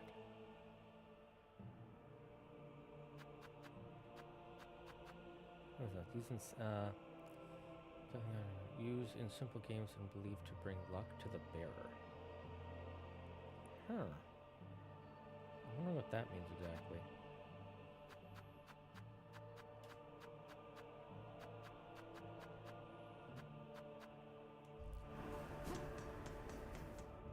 So much sand you could build a sand city. Oh, I hate sand. It's rough, of course, it gets everywhere. Not like here, where everything is smooth. Like my brain.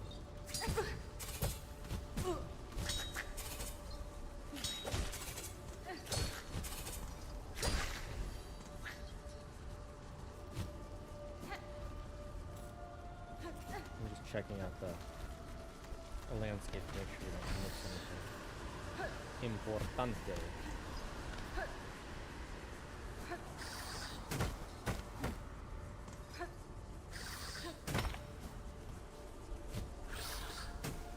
Oops, I made a mistake.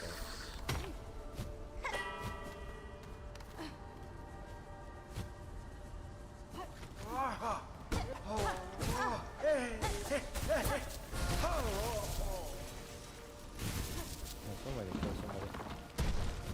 Kill him with healing. Okay, we're gonna try our fates with the judgerino.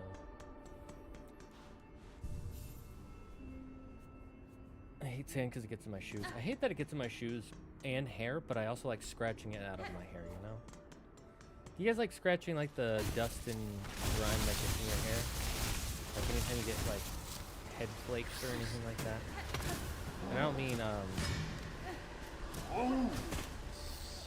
what do you call it?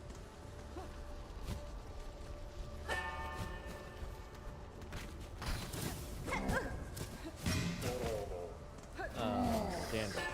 I just mean like random head rocks and flakes you get.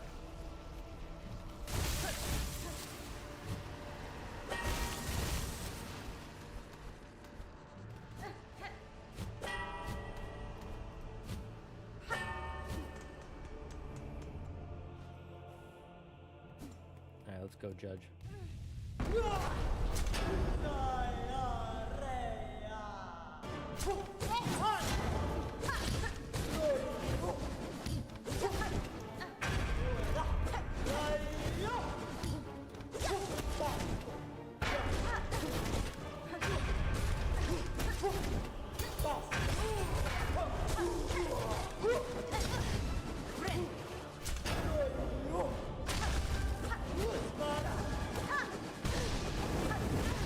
Oh my god.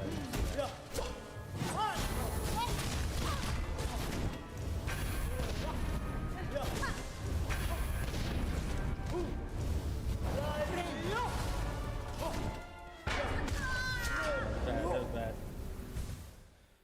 We're close though, team. We're close, chat. We're close.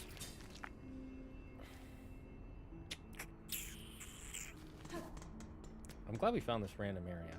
This is fun so far. We're not so far. I mean, I've been loving this game for the several hours we've been playing it over the last month.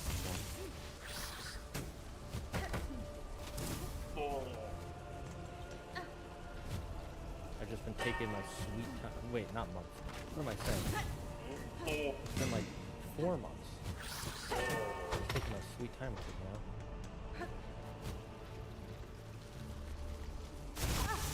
I forgot I didn't have a dash. Okay, that's just me being a peg at this point.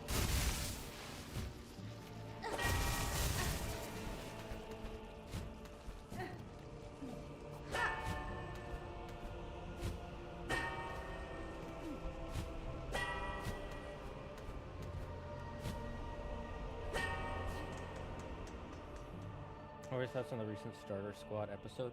Fan-freaking-tastic. We're back, baby. I love Starter Squad. That's why I posted it in the Discord. Oh, okay, so that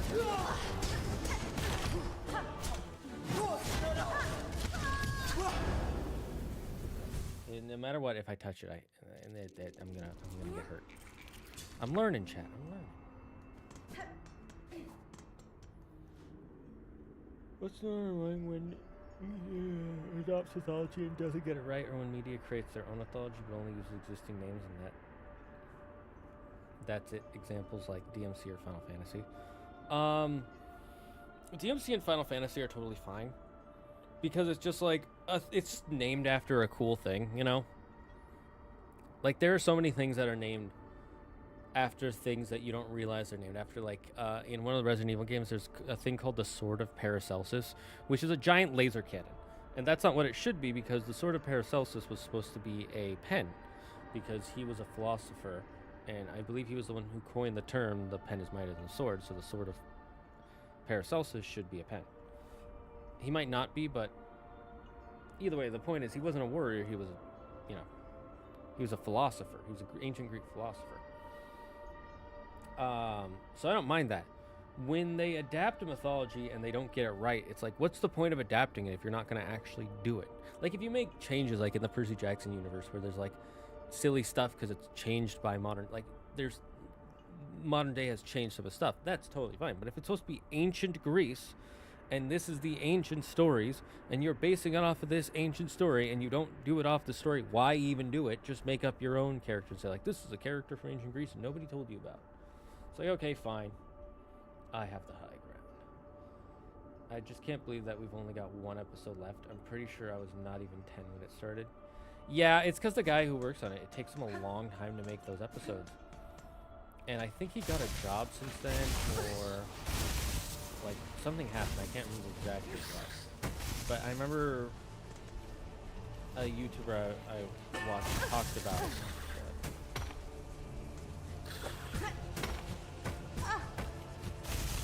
I was gonna say just kill me now, but then I remember if I die, I lose all my.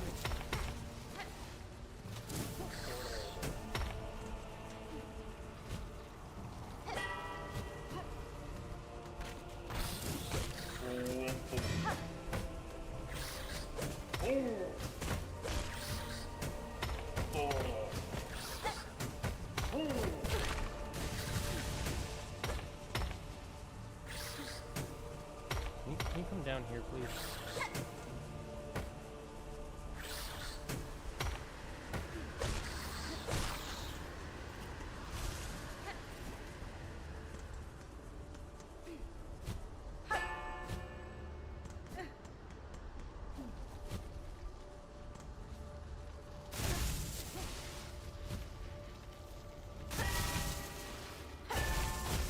Okay, that was scary.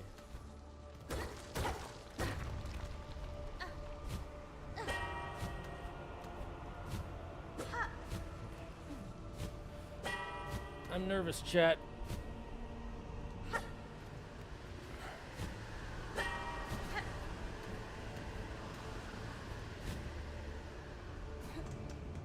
We made it, we're fine. Even if we die here, we won't lose our money.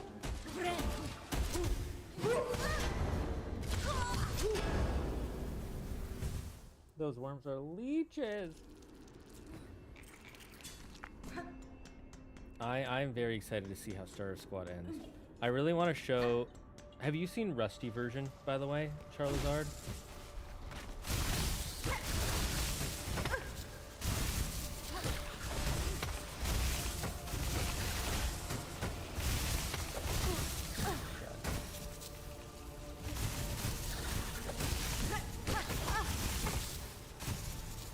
What am I doing?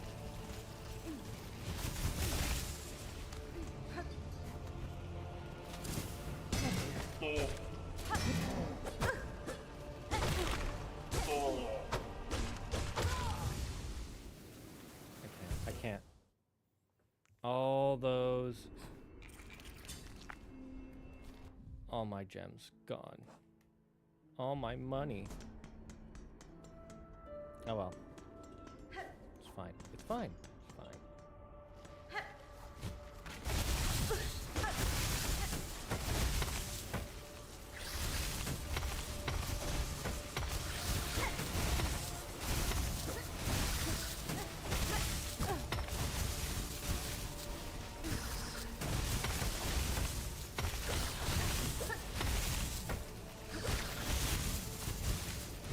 All those bees we got. Well, I can farm more later.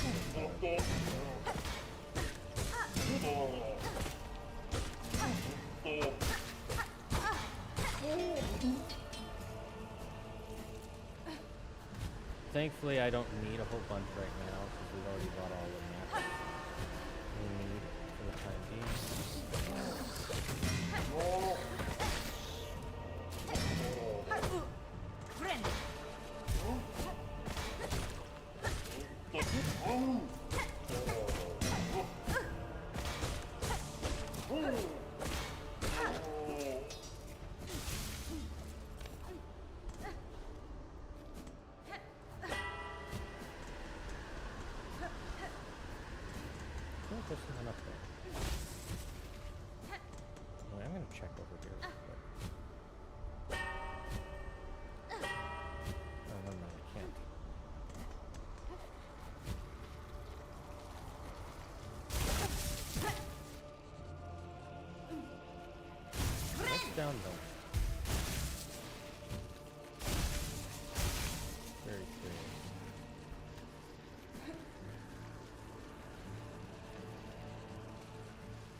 craft furnace. Okay, where can I use these again? Can someone Google for me where I can use the craft metals?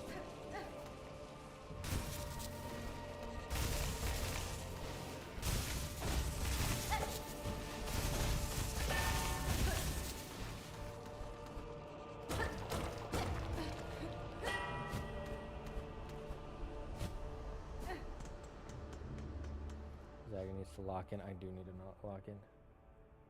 By Dorkly, absolutely. I love Rusty version. Yeah, Pokemon Rusty version is great. I really want, once Claire finishes, she hasn't played it yet. She's only done...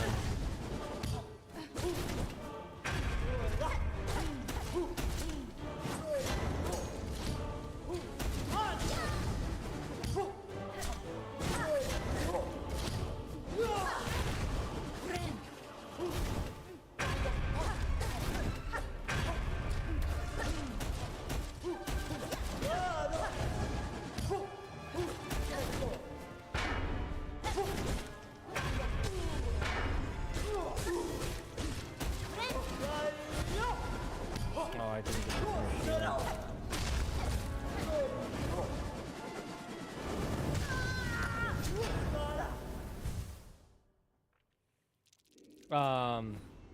Once she starts and plays Platinum version, because she's only finished up to Emerald, I'm going to show her Pokemon Rusty version, and then I might start her starter squad journey. One of the things I love about Claire is I know she can watch anything I like because she's watched all of One Piece. Not including fillers because I'm not evil or an idiot. And I've never watched all of fillers.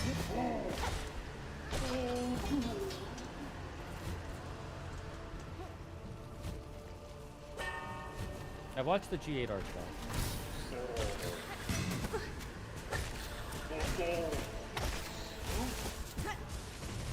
Okay, yeah, go ahead, die. That's fine.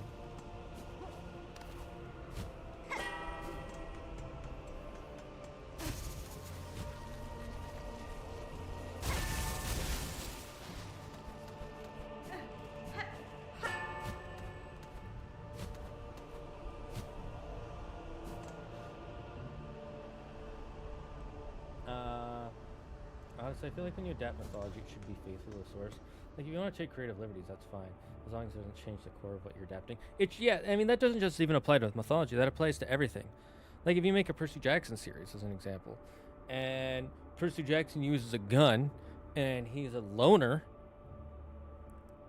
that's not Percy Jackson anymore. That's a completely different character.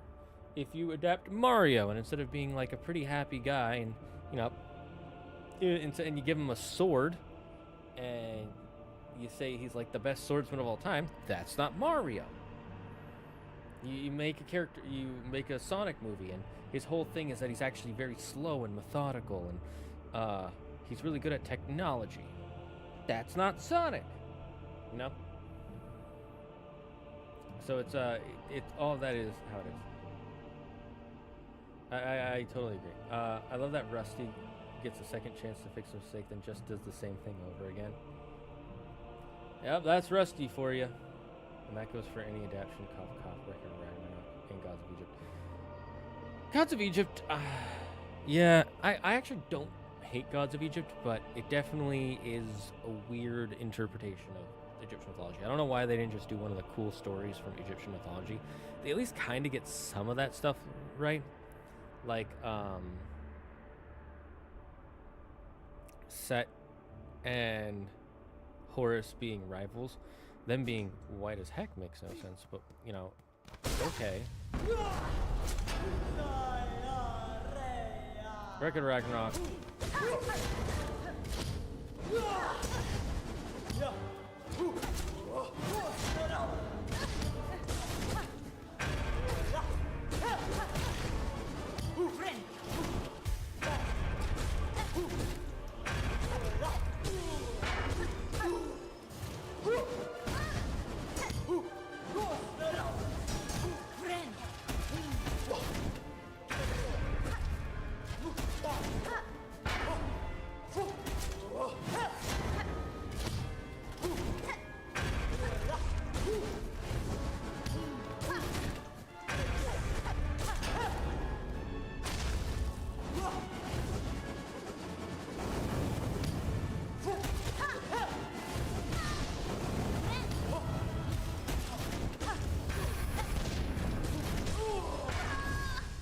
I killed myself there.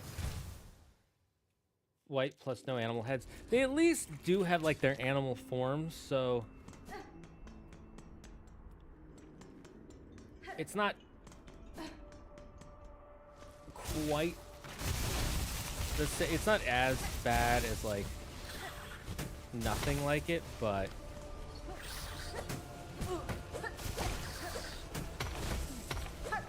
it is freaking dumb.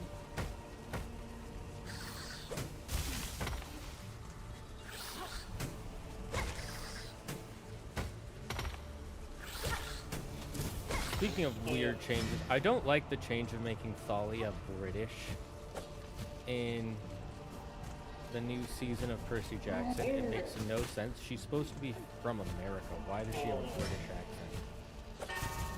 If it's the actor's accent and she couldn't do an American accent, then she's not right for the role. I'm just saying.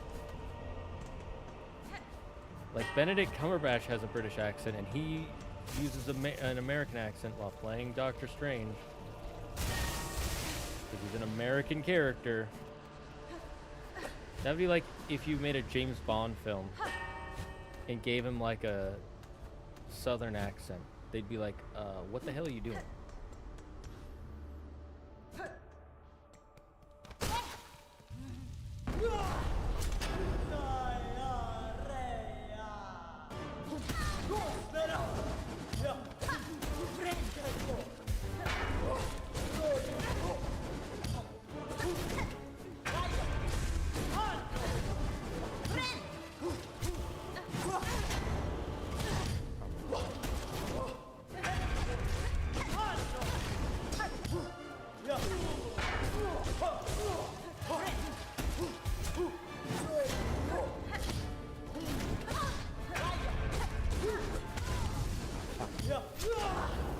I need to play further back or something.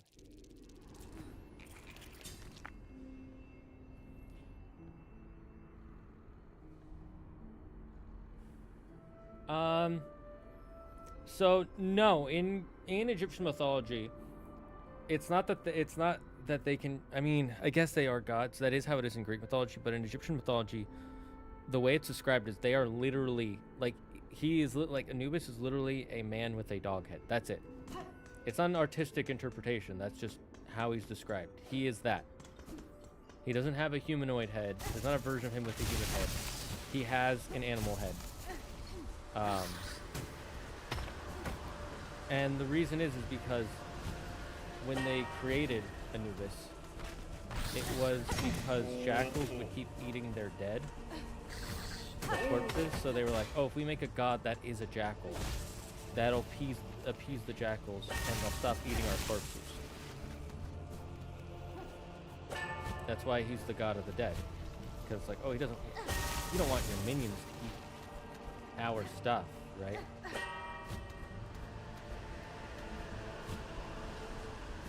So he's literally supposed to be a jackal human.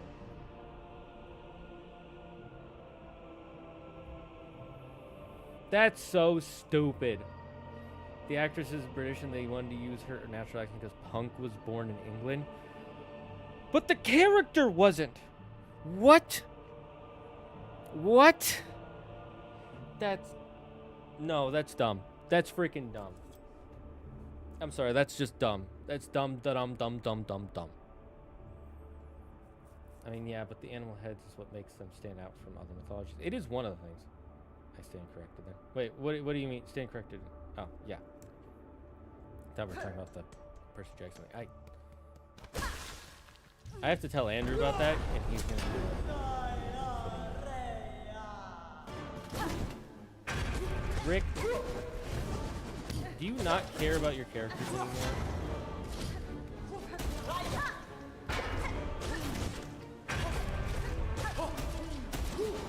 Is this like only British people can do this thing?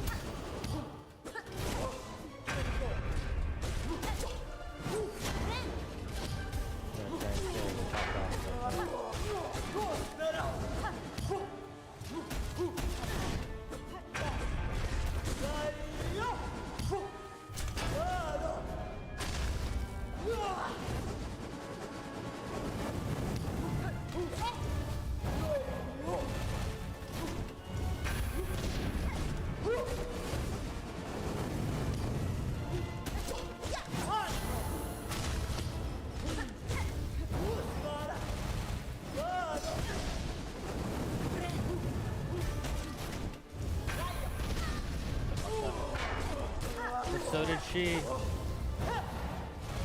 fuck. Fucked up again.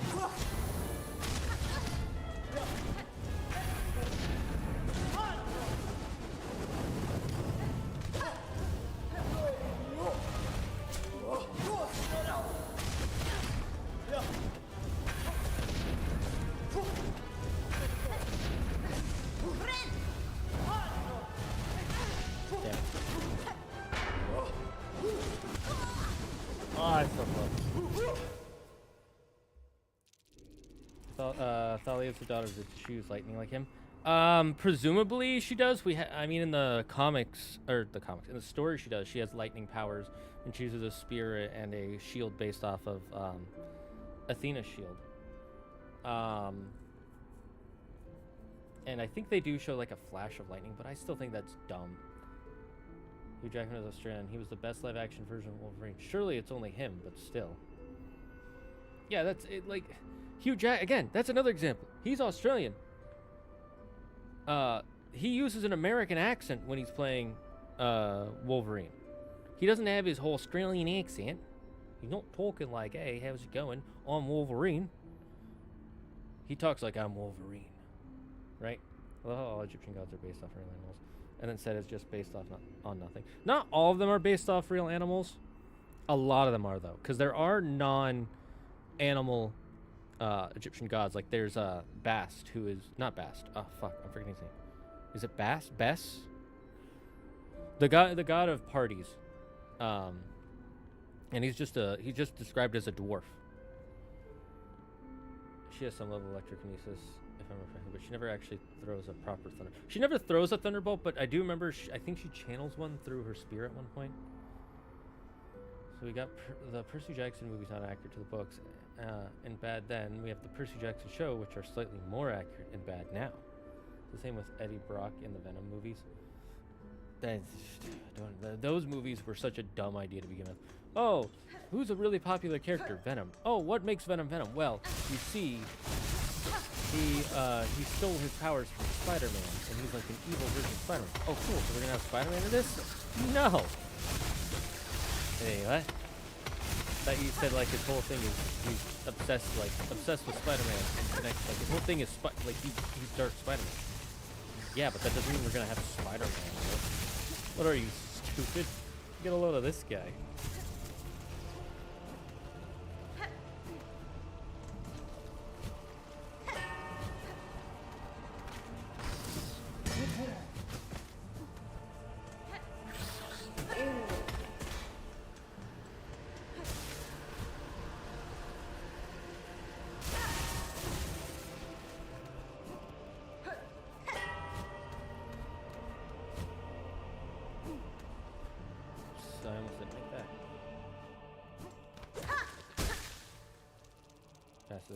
Bess is a dwarf. That's right. Bess is a dwarf. Yeah, he's just a dwarf. He's not based off of like any animal.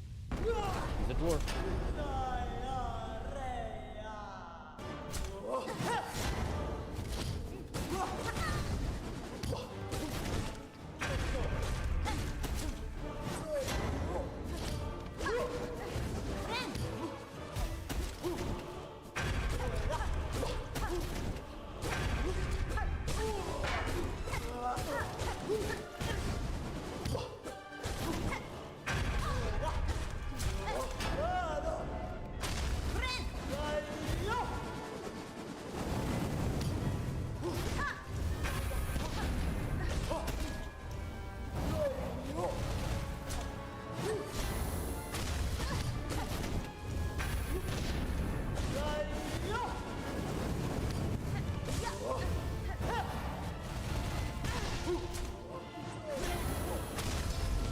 Damn it. That was bad.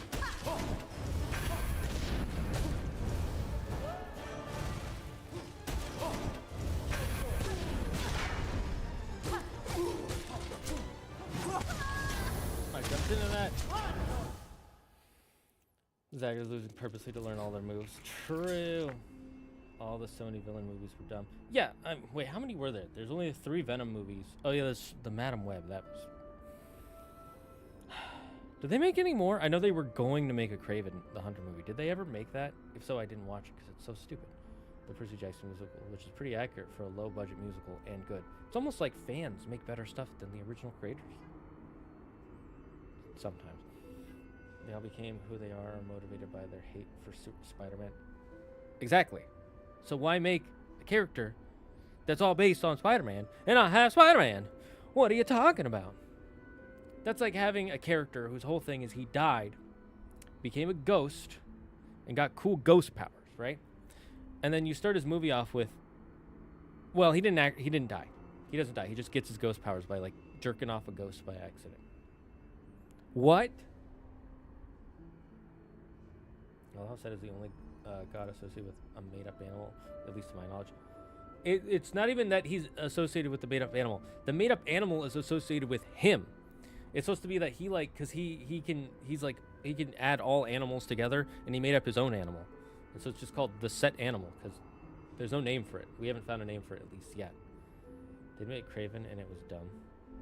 I can't believe. Oh yeah, Morbius. I forgot about the Morbius film.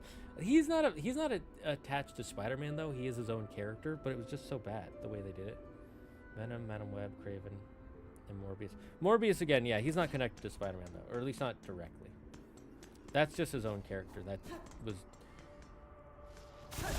I feel bad for the Morg fans.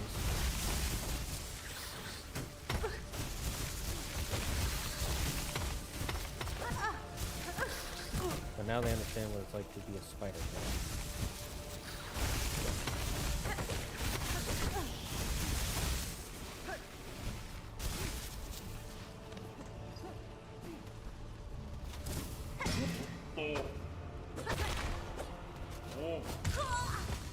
It's fine, I have no money. Okay, I think I need to take a break. I need to get some water. We'll be back after these messages.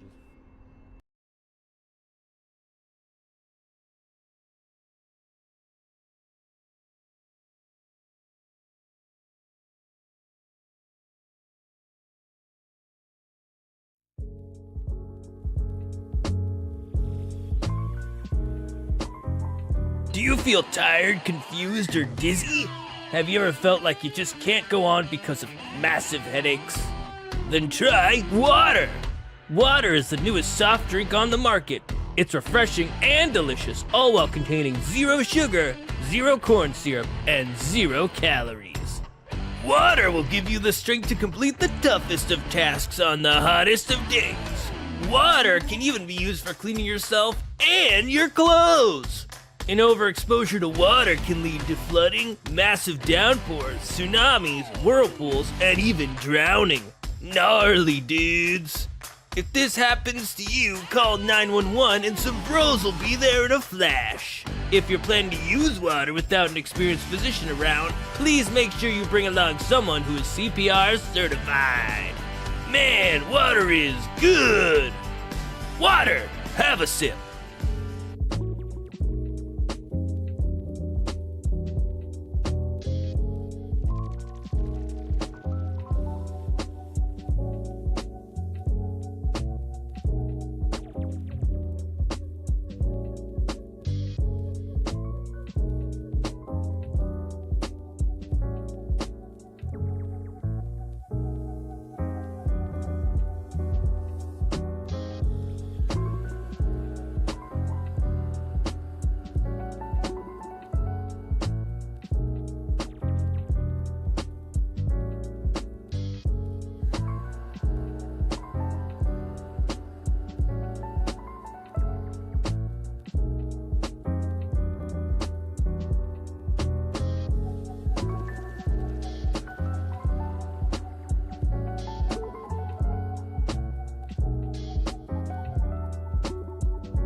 All right.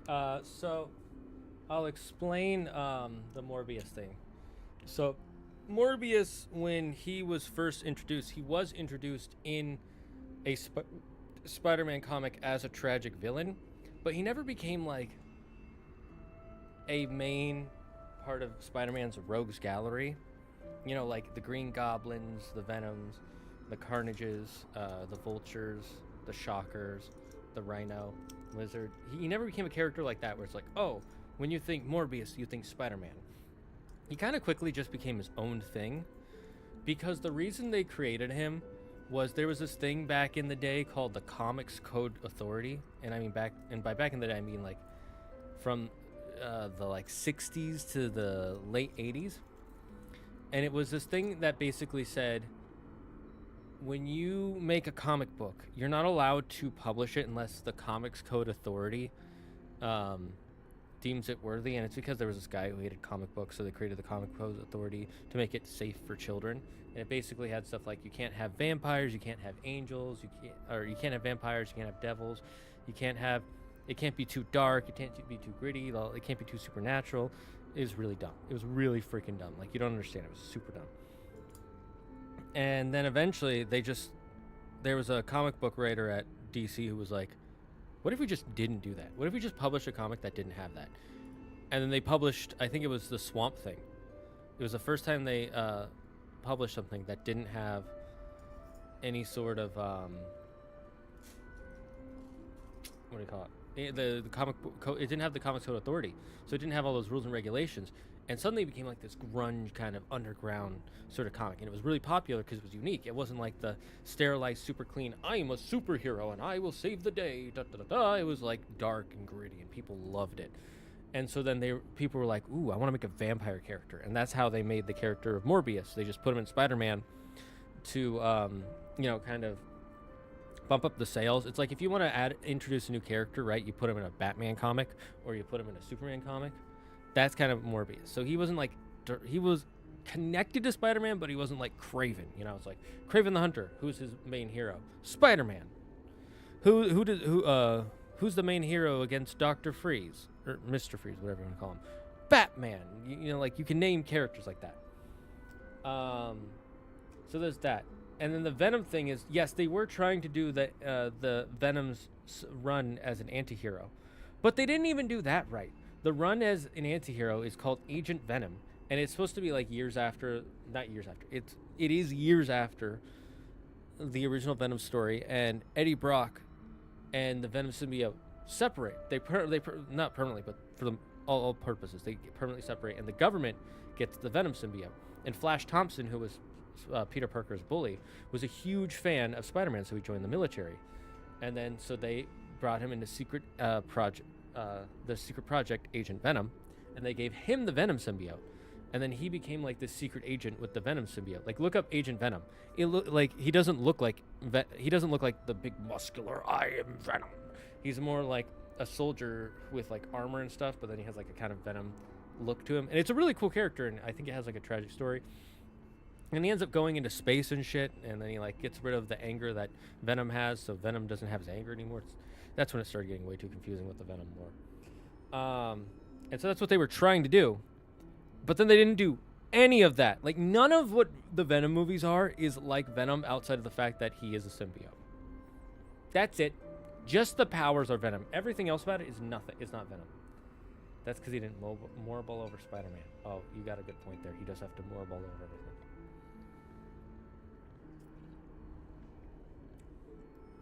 The very first movie was loosely adapted by the Lethal Protector. Yeah, it was a terrible adaptation. If you're familiar with the Hays Code, the Comics Code Authority was the same idea. I don't know the Hays Code. What's that one? The adult comics had vampire, werewolf, etc. at the time. Yeah, well, it was, yeah. And it was because there's a lot of, it's like how people used to hate Pokemon, or they hate Labubu's now, or they hate, what's it called, Harry Potter and all that stuff. But the way they hated comics was so like scummy and stupid. It was especially one guy. He just hated comics. He like hated comics. He hated comics like a racist person hates anybody who isn't their race. Like, that's how much he hated comics. I'm not even kidding with you. And there's this interview that he did with this one kid, and you can tell the kid is like trying to read off a script in his head, but he's not an actor. So they're sitting down with the interview, and it's like, how do comics make you feel? And he's like, they make me feel excited. Oh, God forbid a kid is excited. What the hell? Like, I mean, that's typical 50s logic. Like, oh, kid's getting too excited? He must be watching porn or doing drugs. We gotta stop him. You can't be too excited. The only people who are allowed to be excited are women. Women get excitable all the time, and you just gotta smack them a few times, you know? This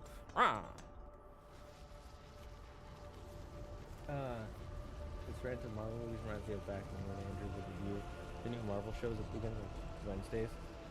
The Marvel shows just aren't worth it to even watch anymore. They're just not worth it.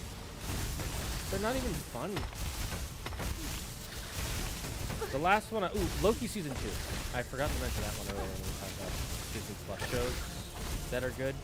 Loki season 2 was solid. That was the last one that I was like, this is good. There's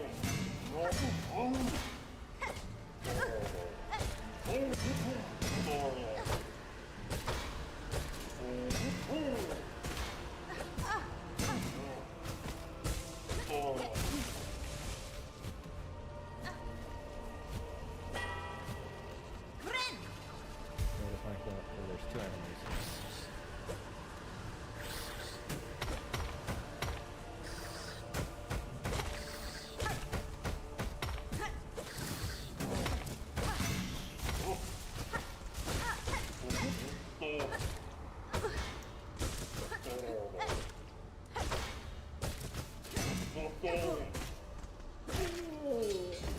Money.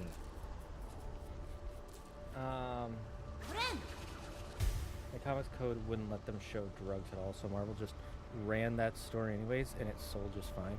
It wasn't even just drugs. They wouldn't let them show drugs or vampires. And they were like, we're gonna fucking do both. The rules were super weird. By the way, the question of who gave them the rights to these characters, it was back in 2006, 2005, I want to say, sometime around then. And Marvel was going broke. Like, Marvel was about to close shop. We were about to have no more comic books. Spider-Man, Iron Man, Captain America, none of that. All of it was going to go away.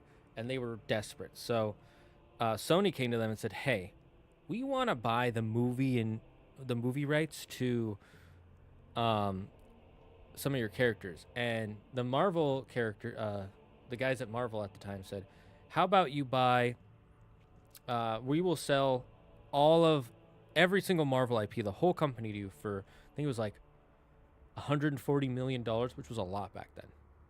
Not like 10 billion now, but I think it was closer to like 500 million now. Maybe not that much. I remember it was a lot, right? So they said they were going to buy, I think maybe. Either way, they were going to buy it for really cheap, even like cheap for what they were buying then. and now, but quite a bit now. Anyways, the point is they were going to buy it. And a Sony executive said, no, who cares about that? The only thing people care about is Spider-Man, which in hindsight, they're wrong. That's not true. People care about all the characters. But pre-2008, nobody knew who Iron Man or Captain America was. If you didn't read comics, you didn't know who they were. You knew Spider-Man. That's it. Like 99% of people really only knew who Spider-Man was. So Sony bought the rights to the character of Spider-Man, and then it's just like a list of a bunch of characters. It's not like if you buy Spider-Man, it's like you get Spider-Man and all these characters. No, they had to go through the list and be like, we want Spider-Man, we want Kraven, we want Green Goblin, we want Mary Jane, we want J. Jonah Jameson. Like you literally they have to write a list of all the characters they want. And then the other group has to look through it and be like, well, we can give you this, but we can't give you that. It's really boring when you think about it, but that's how it went. It was just like lists and lists and lists of characters. And then the deal is, so long as they use those characters in some sort of production that they make, some sort of film production, they get to keep all the rights. And it's something like every 5 years they have to make a film. It's really dumb. It's a really bad contract, but Marvel was screwed. They had nothing. And so then after that, they were like, we still aren't making enough money. So we're going to go for broke. We're going to make a movie. We saw those Spider-Man movies are doing really well. No, it wasn't 2005 because the first one came out. When did the first Sony Spider-Man come out? When did Sony Spider-Man come out?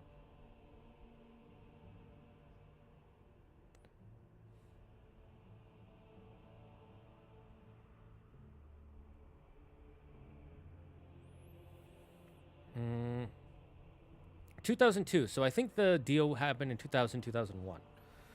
I'm going to say the deal happened in 2000. Yeah. And then they were still broke. And then so they were like, we're going to go for broke. We're going to make a movie. We can't use Spider-Man. We're going to make a movie of another character. And Jon Favreau said, I have an idea. Let's make an Iron Man movie. It's an unknown character. We can do pretty much whatever we want with it. Most people won't get mad outside of certain comic book nerds. And so long as we keep it close enough to his character, people will like it. And they went, okay, let's greenlight it. Let's hope. And they literally spent all their money making that film. And it did so good. It did so good. And you know what immediately happened after that? Disney said, hey, we want to buy your entire company. Like 2 years later. Like that's how close it was. Like they had just started production on in Iron Man 2. And that's when Bob Iger came in and was like, I want to buy Marvel from you, Kevin Feige. Because Kevin Feige was the CEO at the time. He's like, okay, sure, but I want to keep my job. And they're like, okay. No. It wasn't her. It was Ike Perlmutter. No, Ike Perlmutter was put in place to be the go-between between Kevin Feige and Bob Iger. That was it.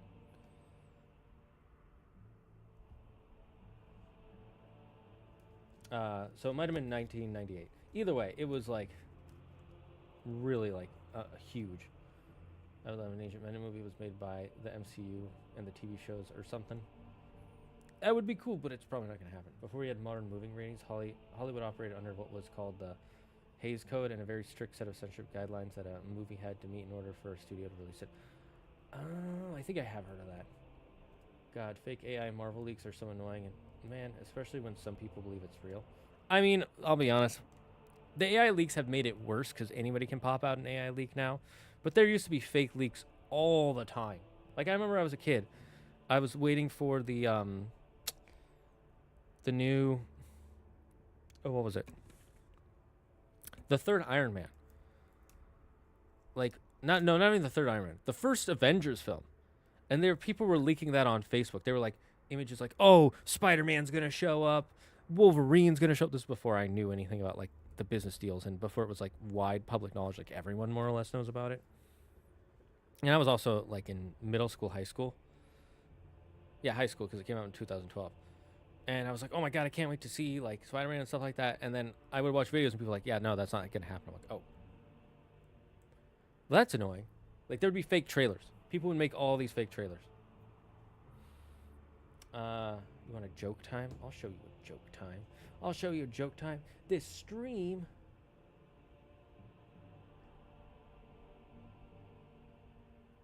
Hey, what are you doing? I want to go to my jokes. Bad phone.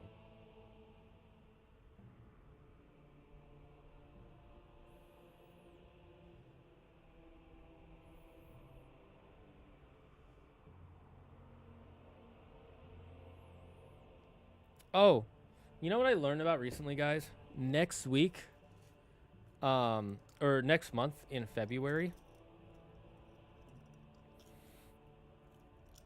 there's a new thing. They're creating diarrhea awareness month. And if you didn't know, it runs until Friday.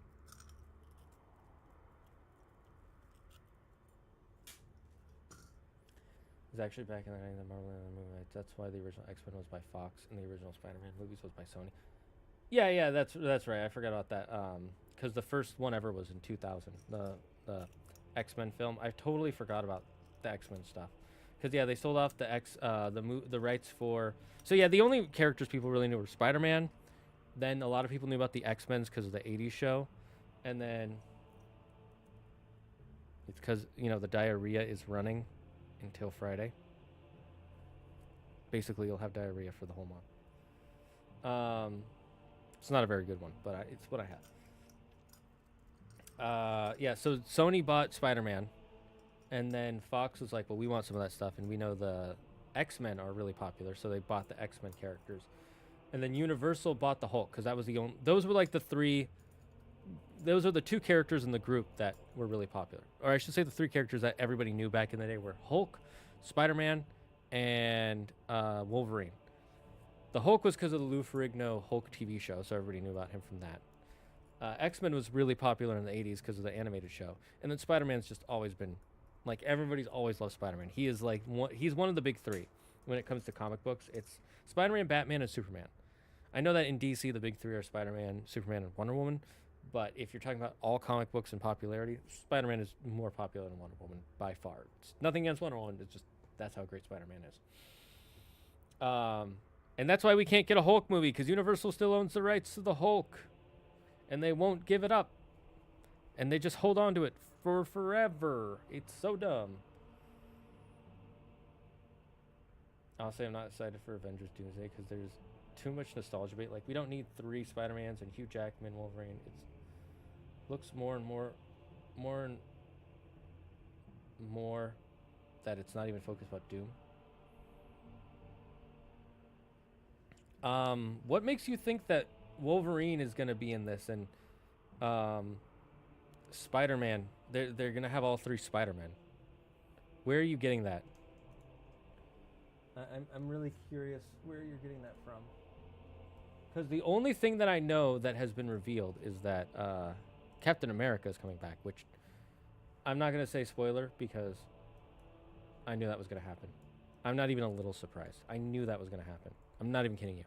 I've known since day one they were not going to keep Cap out of the movie. They were not going to keep Cap out. The second RDJ was cast as Doom, I knew it didn't need to. I didn't need to give a game. I agree. Robert Downey Jr. as Doom can only go one of 2 ways. One, it's freaking stupid and it's all nostalgia bait just to get people to watch the movies because Robert Downey Jr. Oh my God, an evil Robert Downey Jr. Or option 2, that's not Doom. That's a guy pretending to be Doom with Iron Man's face. There's a bunch of leaks. These could be true, but I think most of it is okay, if it's a leak, it's not true. I'm just going to say right now, I have not seen any true information that we're going to have more than one Spider-Man or that we're even going to have Wolverine in it. Because Hugh Jackman only came back for Deadpool and Wolverine because he wanted to be in the Deadpool film with Ryan Reynolds. That's the only reason he did it. He's talked about it a bunch of times because after the original Wolverine film, he literally said, I'm done with playing Wolverine. Like, he's truly done. And then he saw the trailer for Deadpool, and he was like, man, I really want to be in those films. I really want to be in those films. That sounds like so much fun. And so then he, and then after Deadpool 2 came out, he was like, I really want to. And so he called Ryan Reynolds to ask him if he could be in the next Deadpool if they were going to do one. And he's like, and Ryan Reynolds really said, dude, I'm about to go into a meeting with Kevin Feige about making Deadpool 3 for Disney. And I don't think we have a pitch, but I'll tell him you're interested. And then immediately after he hung up, Hugh Jackman was like, maybe I should call my agent and let him know that I want to do this, that I'm in. And so then he called his agent. And then, like, I think 4 hours later, his agent called him, or Ryan called him and said, we got the movie. Let's go.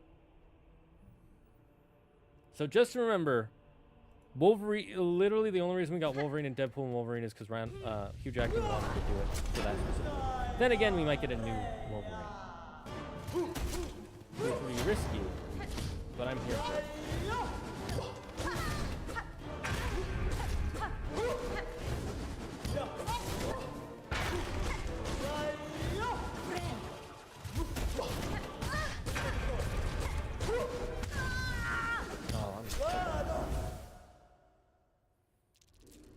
I do want to see Doomsday because I'm interested to see what they do, but I'm not excited about it even a little bit.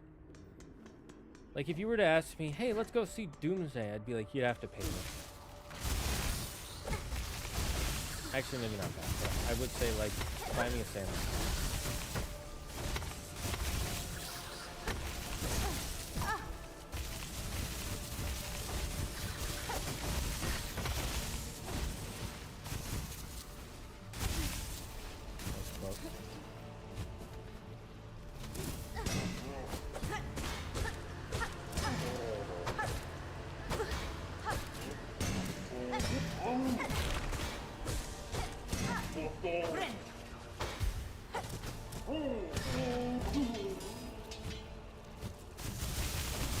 I'm gonna go back to it then.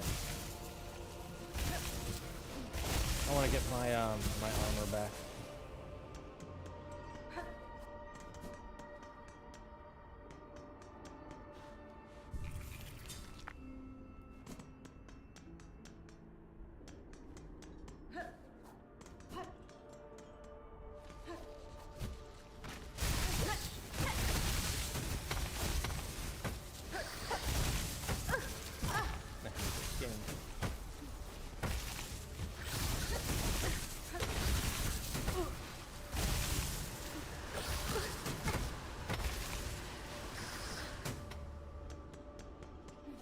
I hate this game.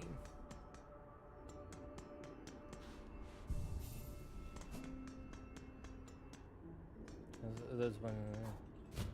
I'm so burned out from Marvel. Like, I don't even really care about the Avengers or anything Marvel. Same. They should have, after Endgame, they should have just not done anything for like a year or two outside of finishing Spider-Man and Guardians. I'm more interested in James Gunn DC because what he's doing seems fresh. Plus, DC really needs some wins. Yeah, it does. I agree with you there. I am more interested too, but for a different reason. Oh, Yuki. Are you here, Mr. Yuki? Our resident Canadian? Canadian?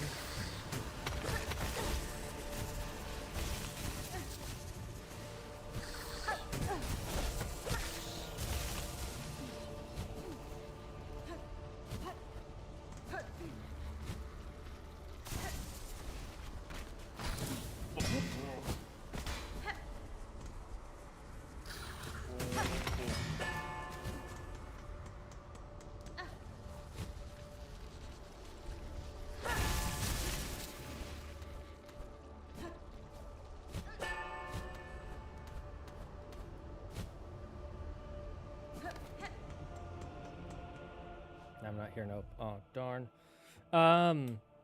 When does the next Viz translation for 1170 for One Piece come out? Also, if it hasn't come out, have you read the leaked fan translation scans yet? Also, do you know when chapter 1171 comes out? I'm waiting. I know he took a Christmas break, which is good for him, but also I need to know what happens next.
Okay, I gotta be quiet, chat. Oh, fuck, that wasn't good.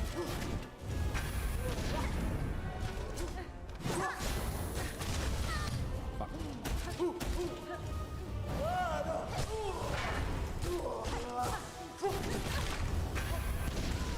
No! What's my opinion on the Stranger Things ending?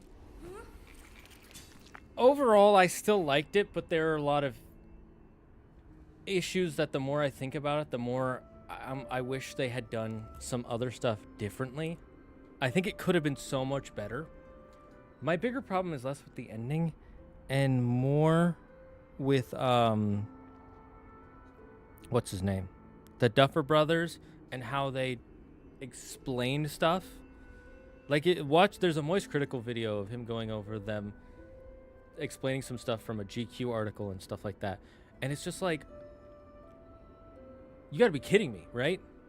Like, watch the Moist Critical video before, because I don't want to mar your opinions, but it's so bad. 1170 was yesterday. No clue when the next one is. Also, I get what you mean by the squirrel. Oh, yes. All hail the squirrel. All hail the squirrel. So what's your opinion on Stranger Things? Anyways, yeah, I thought it was really good. I heard Goku comes in at the latest chapter and Luffy and Goku double team Shamrock. You fool. What happens is, Naruto comes in, and then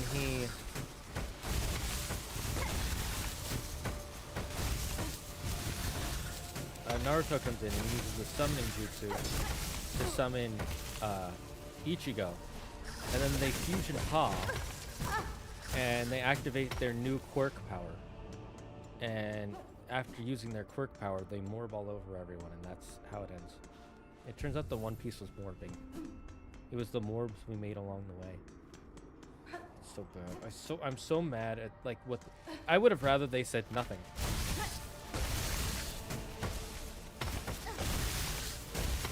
Like, I almost think nothing would have been better.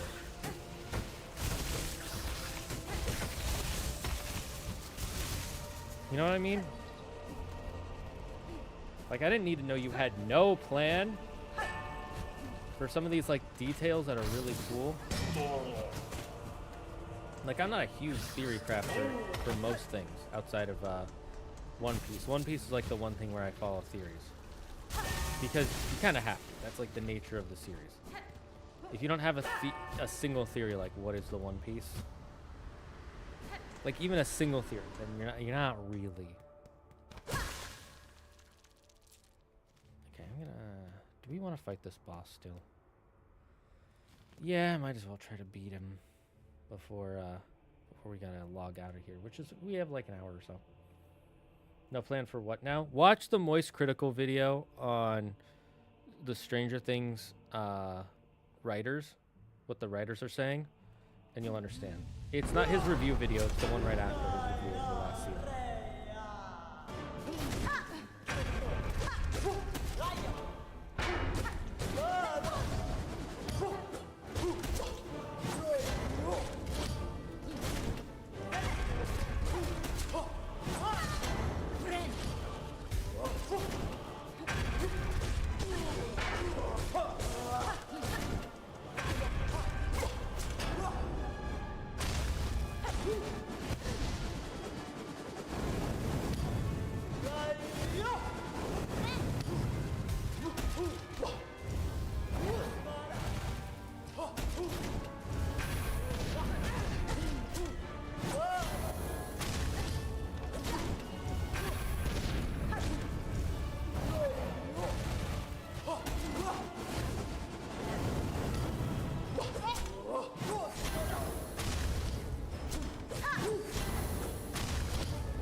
No, what? That's so dumb.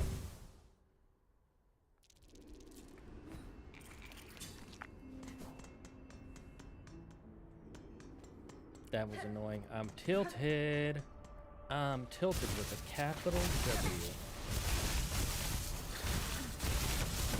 How does one get tilted with a capital W? That's how tilted I am. So tilted letters mean different things now. Oh. My comeback.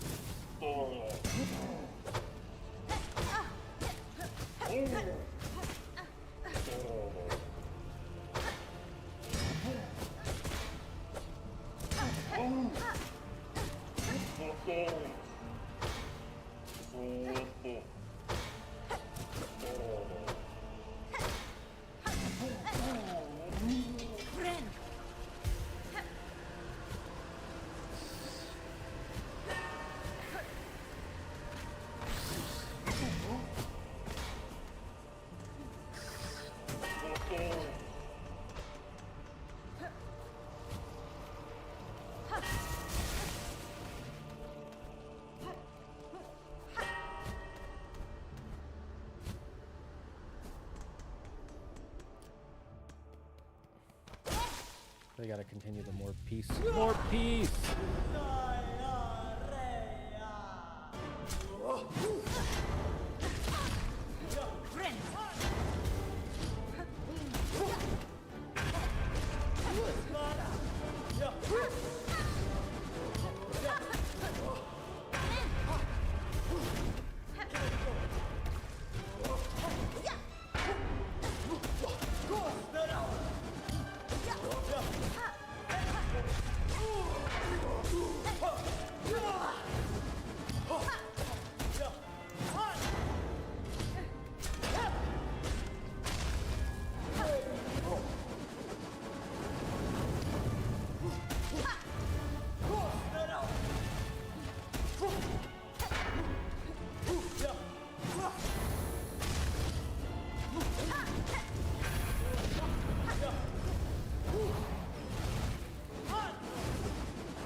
Damn it.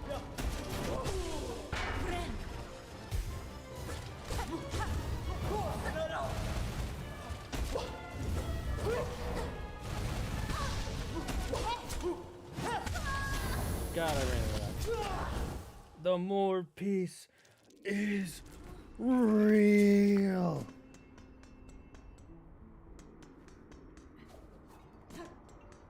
More peace.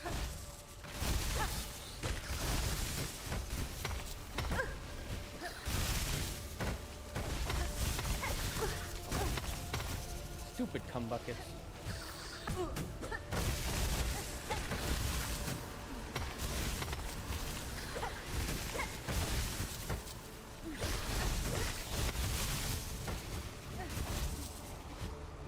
Oh my god.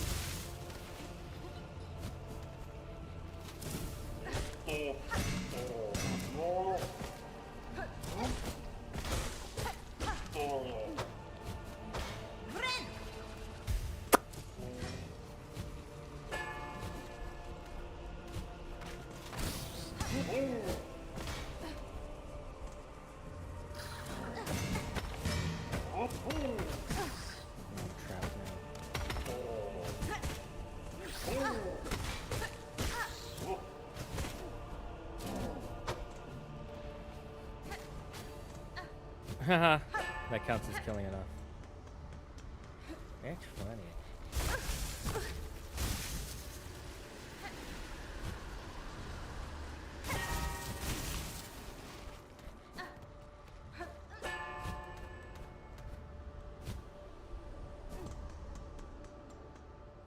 It's peace and time.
was out of range.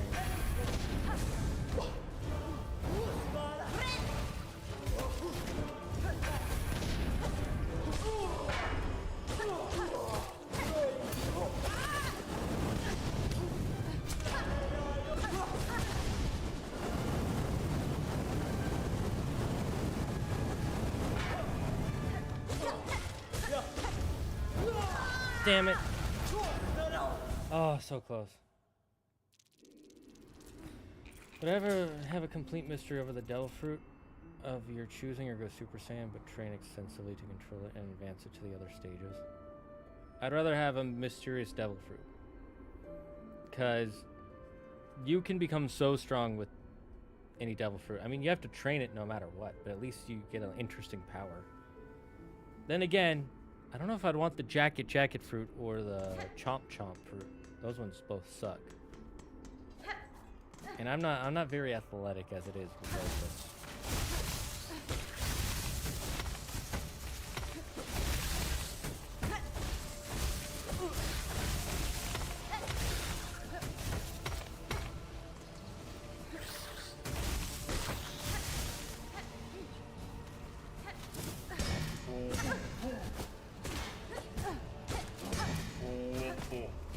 I'm just gonna go to the bench. Not even gonna risk it.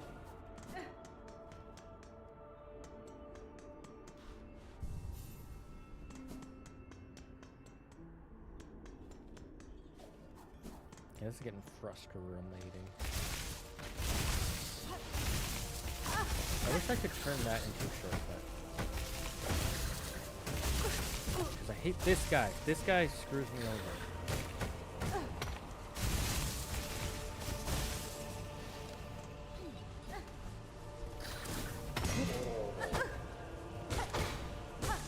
I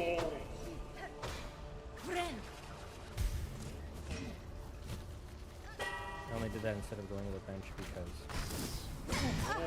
God, I was pressing down.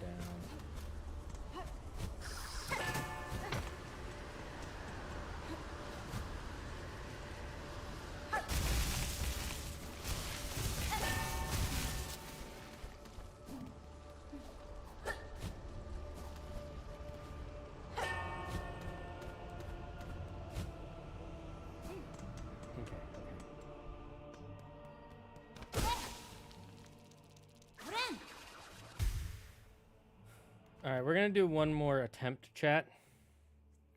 And then we're probably going to do some side quests and stuff. Mystery of any devil fruit of your choosing? Or wait, what do you mean? Oh, mastery of any devil fruit. Mastery of any devil fruit of my choosing. What the heck? Instant. I would totally go with that. I'd either go with the mochi mochi, the goro goro, or the, I forget what it's called. The Azure Dragon.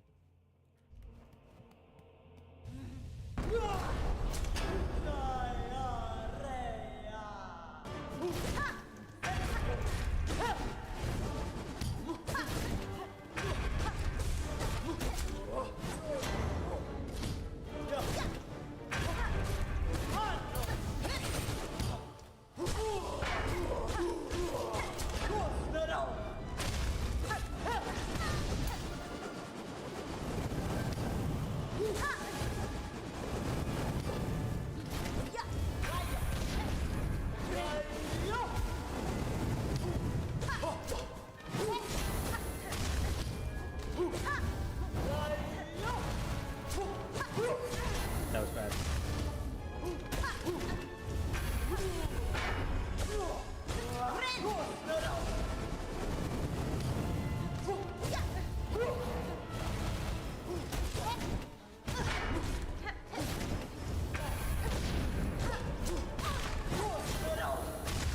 I jumped into that. Okay, yeah, let's go do some side quests and stuff.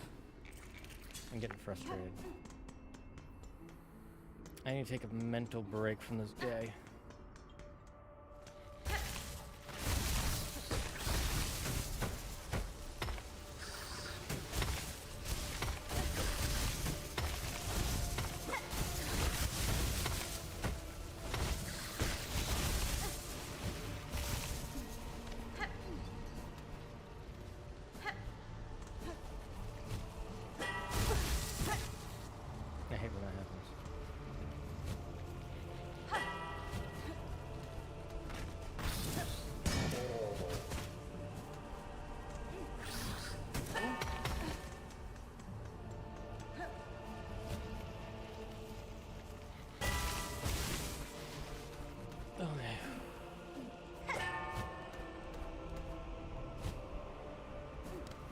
What about any Nen ability you're choosing or any Keke Genkai? In that case, Nen abilities. Nen abilities are so much more unique than Keke Genkai. Keke Genkai are cool and some of them are like pretty busted, but I'd rather go with a Nen ability. And I would go with the pocket dimension. I love the idea of having my own pocket dimension. I'm sure there's probably some way to...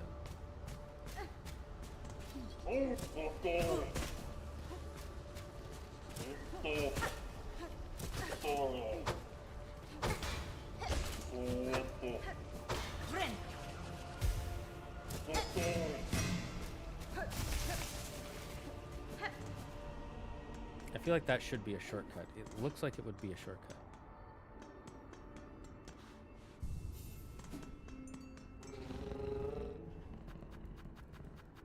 Okay, first let's finish the pulp one, I think. I think that's over here.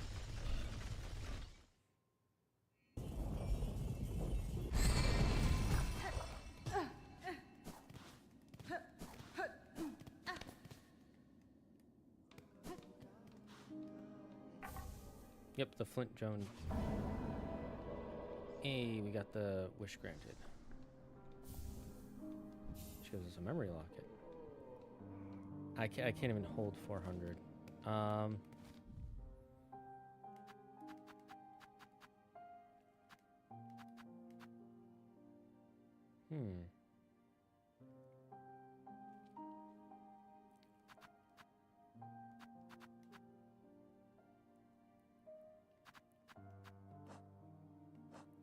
Let's see. Okay, where do we... Greymore. Okay, we go to Greymore for this one. Grey Root of Shellwood. Can somebody look up where Grey Root of Shellwood is real quick?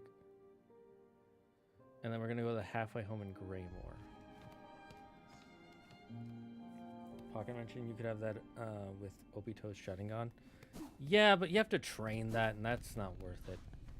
I'd rather just have the Pocket Dimension Nen ability. I think I'd choose Krollo's Nen ability. Krollo's is a lot more difficult than you realize. Like, there's so many more restrictions on being able to use it than people think. Like, I'm not even kidding. I think it's something like you have to, within 1 hour, you have to learn what the Nen ability is, see it used, have someone describe how it works to you, touch some part of the physical user, and like do something else all within like an hour, or is it maybe 10 minutes? I can't remember exactly.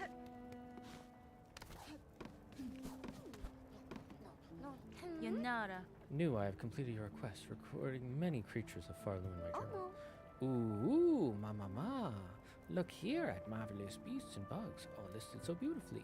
Miss Grown Up, so many creatures now you have cut and beat and smashed. Their essences linger on you, their scents mixing with your own.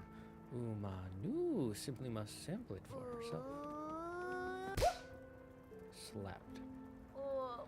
Ah, the forbidden taste. New understands, ma. To sup on such a fierce predator's juices would be divine, but it's not right to do. Such behavior is unfriendly. News wish to see many fine beasts, though. Miss Grown Up, you have surely granted. All of News thanks goes to you. Puggies. New wish is granted, but Miss Grown Up will continue cutting creatures and adding them to their journal. I will. Knowing a creature's form and habits is an advantage that can decide the outcome of battle. Recording these details is worth the effort. Oh yes, it is very much worth it. New hopes you will share your new learnings with her often, and take a gift to help you with your huntings. Miss Grown Up New will add a pocket to your tool pouch for the bringing of many tools on your hunts. Oh, poggers? Tool pouch expanded.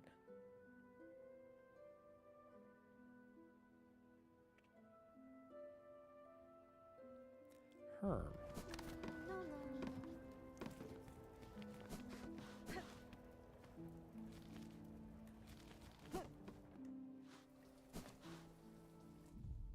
So yeah, can somebody tell me where Greyroot is?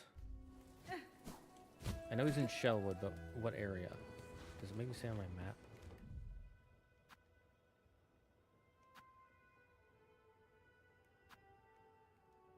No, does not. Zagard is a pogger. I am. Poggity woggers. It's pogging time.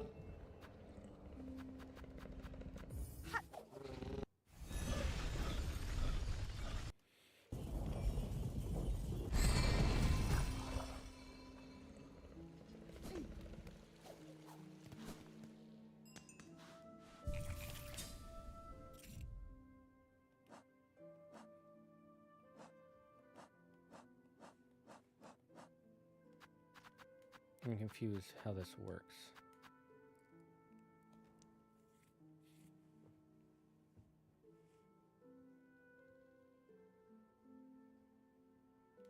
And that added whatever.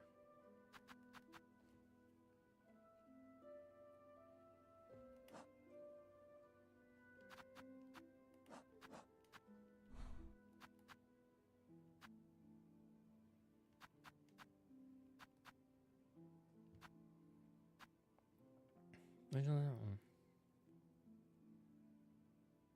Right, this is the healing one.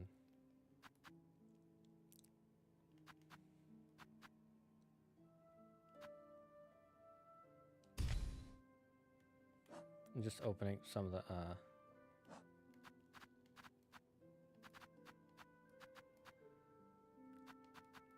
this one is blue, so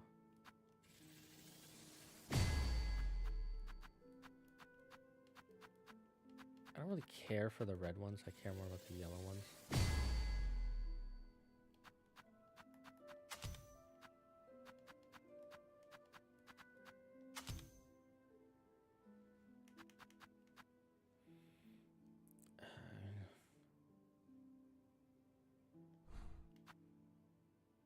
Stock prey attack with lethal strikes. Terrifies sabotage, bind to wild fury and steal life from prey. Attack with heavy arching slash and reap additional soap from enemies. This is the one that gives us additional soap, which might be good for blardles.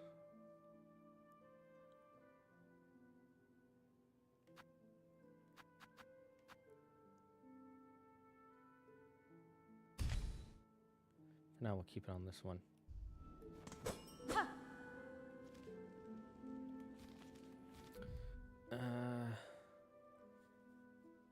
Maybe it's that area down there.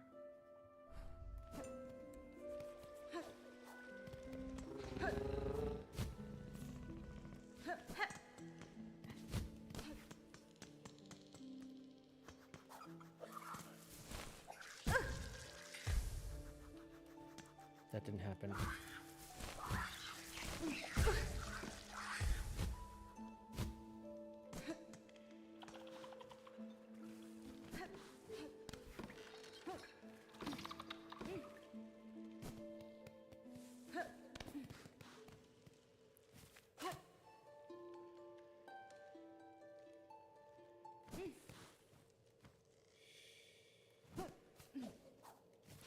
Okay, I will remember that for later. Those who lay here silent by strength mana they feel.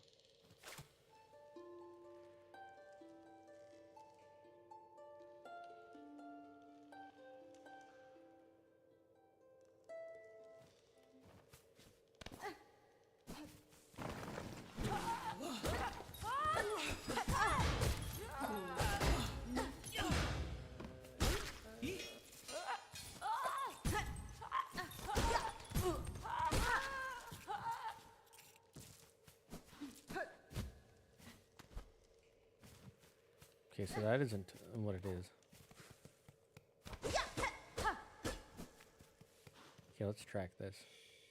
Might as well.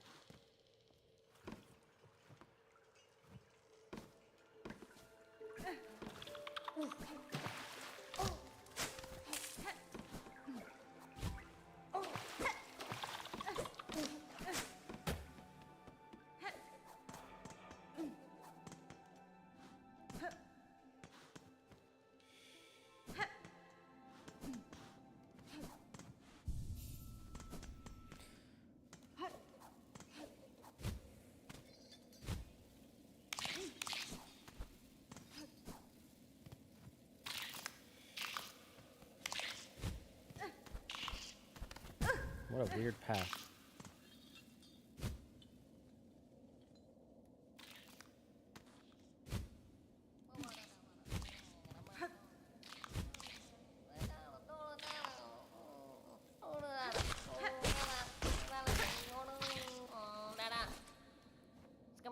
Oh, those horrible beasts are gone. Much and many thanks for you, my word. Simple things, small bug. I assume you are Tip, the courier?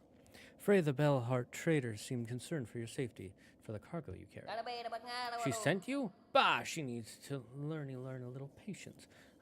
Is barely been away, but still is lucky for me you come.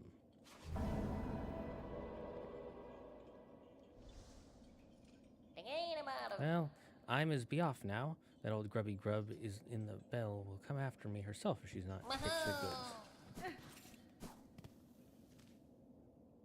Well, that worked out.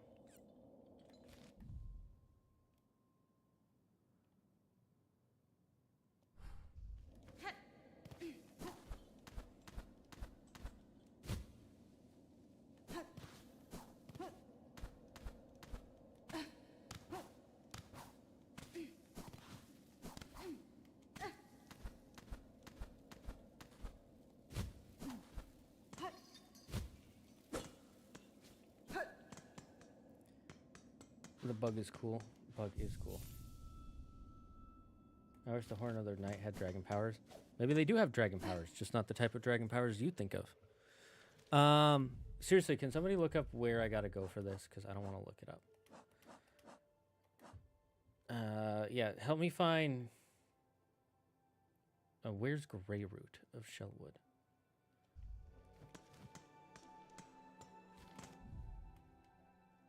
Maybe it's that area over there?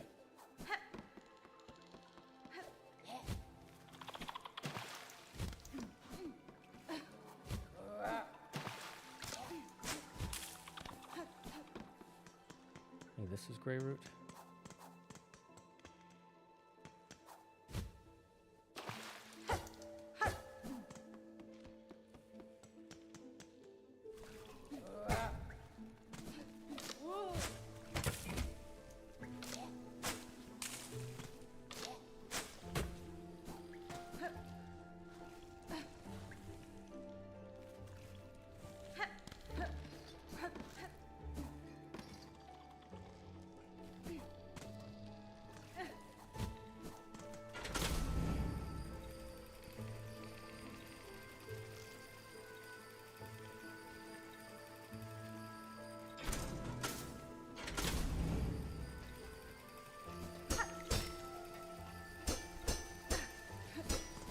Get me out of here.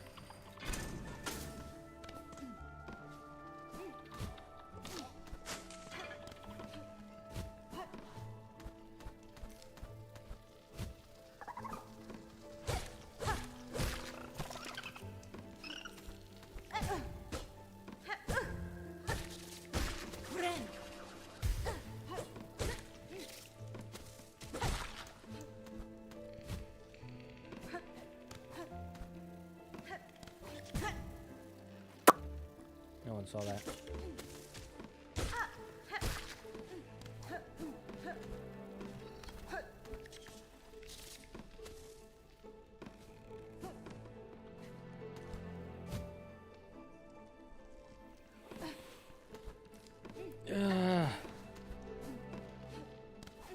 Getting a headache, chat. Losing energy. Is this Greyroot? The precious hearts, give them, for the time of birth, for the right they must bleed. Polyp hearts, gathered all that is needed is given. I found it. The first right of the polyp, the first right can begin.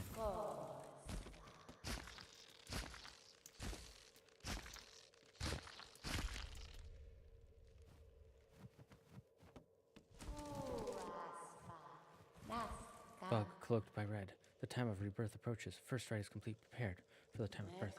Take the refuse of the right. Ooh, polyp pouch. House acting venom drawn from a flower's heart. Applies venom to equipped tools. Ooh. That could be very useful. It's a blue, so it would replace one of these.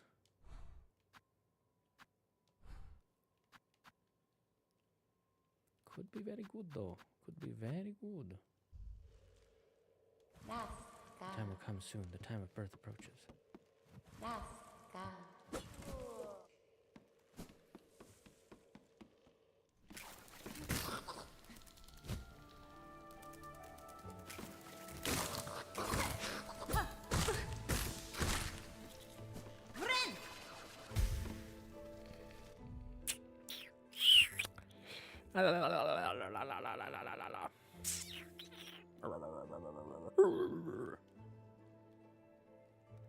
Okay, what other quests do I have?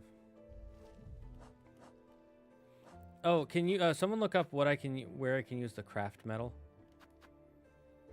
and the bone scrolls in whatever order. Okay, now I need to go to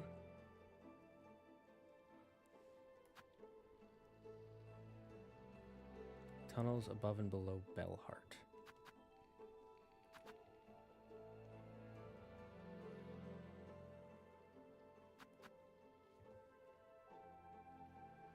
Okay, let's do that. Bellheart.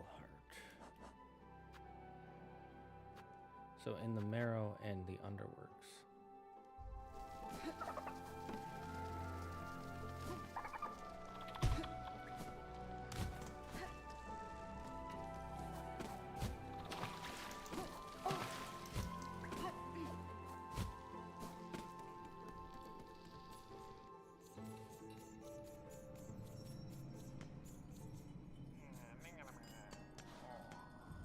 Oh, they have a lot more. Do I even have 250? And how quick my brother Pilla's gone missing, vanished somewhere in Greymore.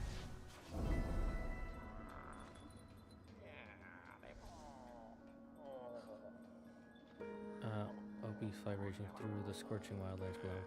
May your hinder good pilgrims no longer.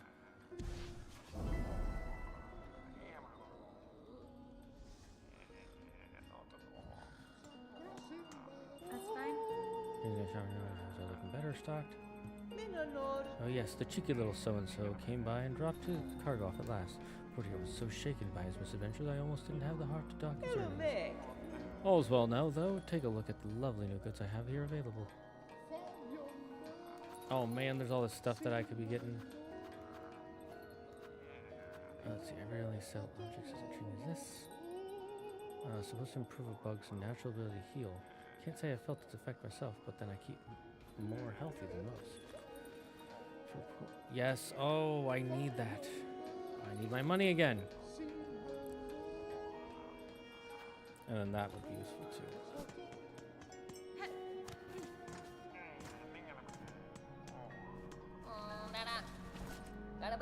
The savings, thanks again for you and your big blade. I'm as made it back, and Grumpy Grump Grub got her goods. She seemed happy even. I won't be traveling out for a while, methinks. Too many beasties. All about they's are, even those pilgrims, all now going angry, a bit like old Grump. It's time to say for the moment, Tip, you are a smart bug to stay within its walls.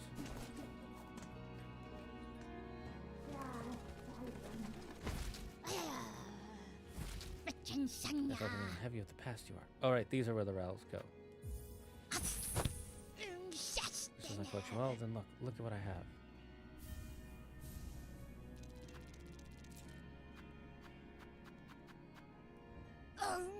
More than bring more relics of past, records, seals, idols. Let's gather up the history of the world and hoard it all here, nice and safe.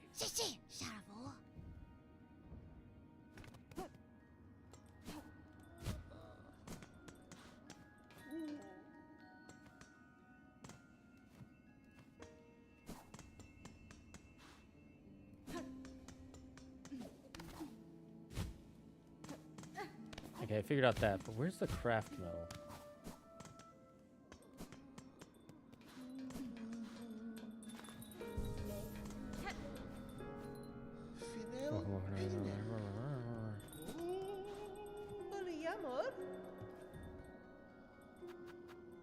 can't afford anything. I'm poor. I'll donate this.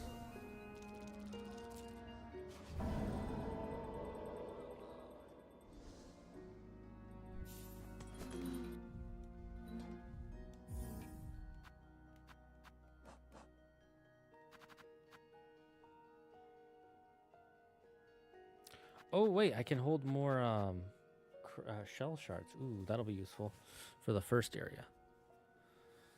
All right, let's see. Where do you use craft metals again?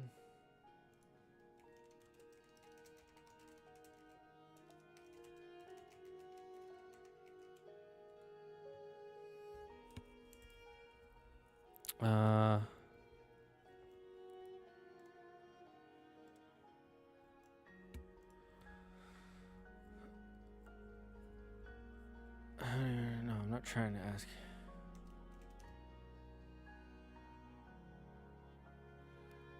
Use her new tools.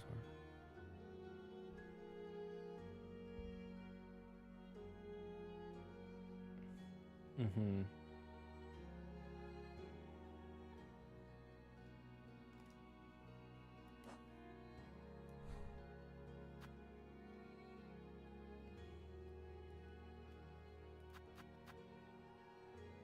I'm also going to put a marker here so that way I remember there's that important stuff later.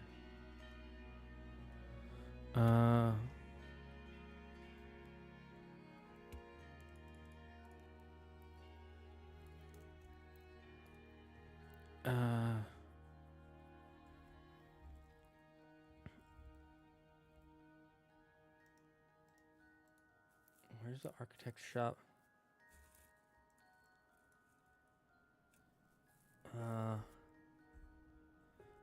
Underworks, that's right.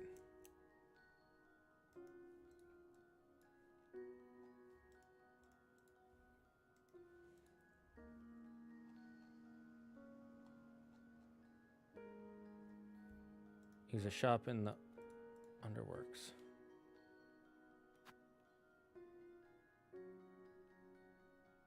Maybe I never found him. Herm.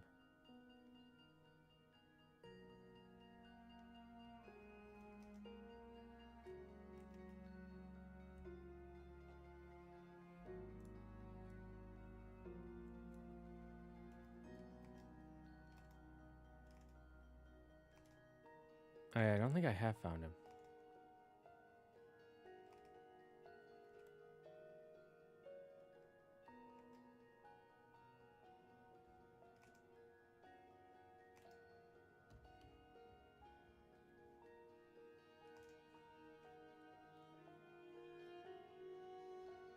Okay. The music is so calm. It truly is.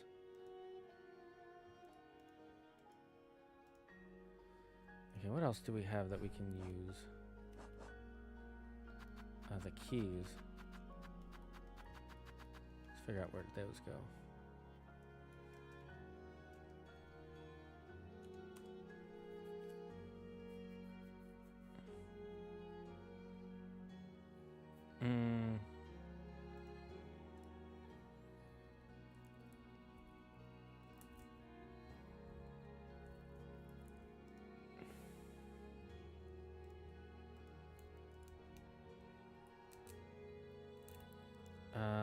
Let's see.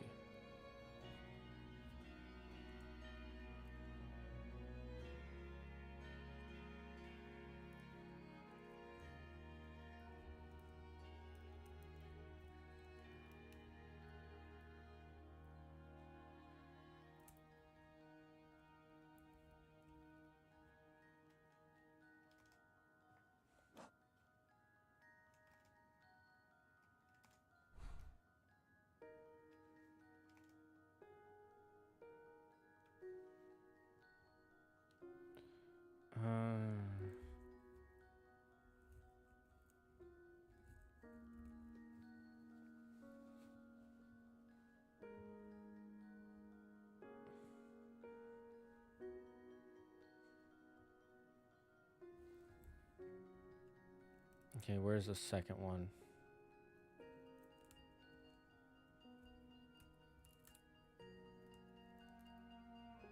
Okay, I'm gonna check. Let's see, in the marrow?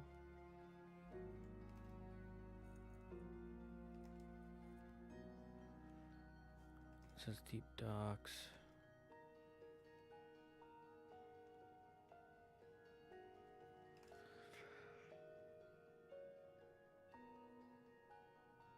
Wait, where's the marrow?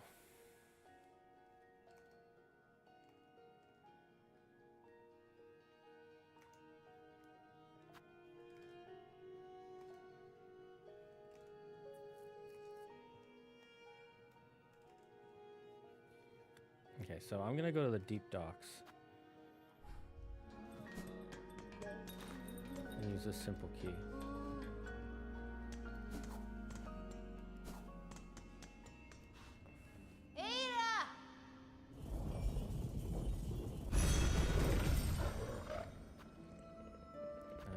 Deep docks.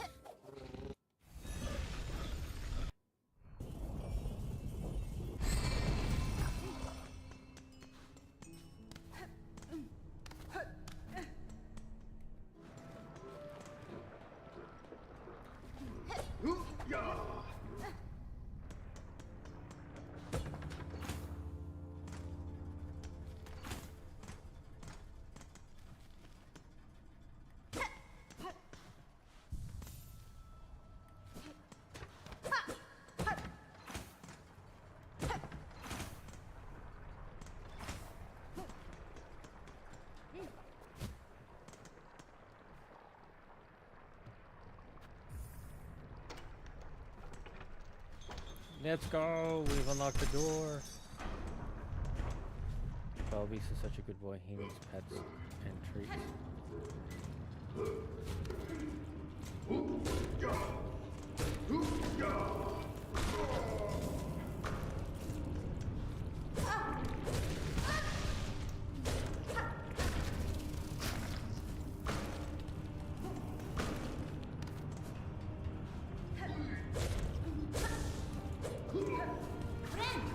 I forgot how annoying some of these enemies are.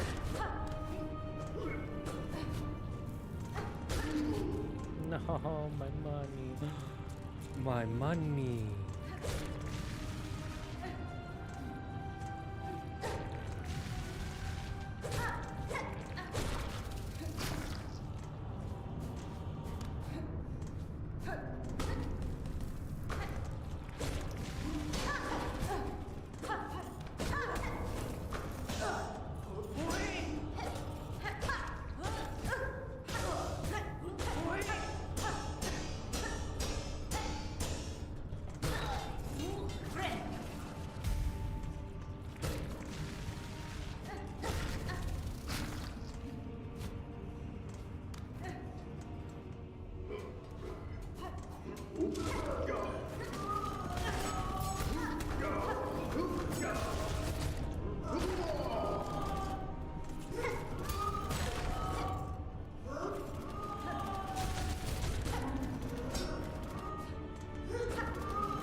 No!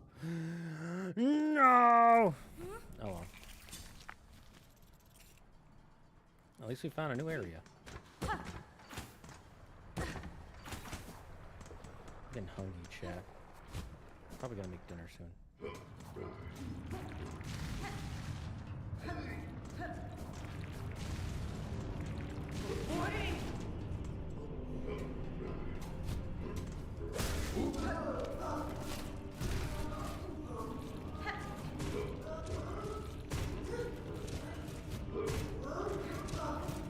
They're just following me everywhere. Holy. Oh, this guy's obsessed.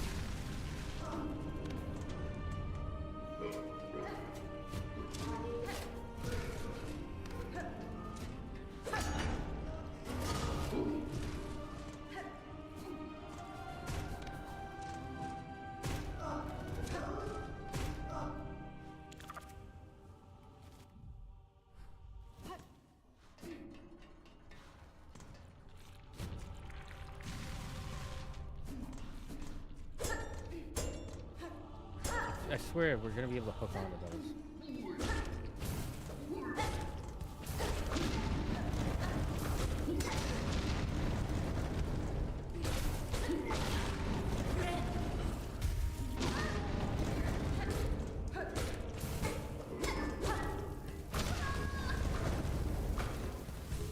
No.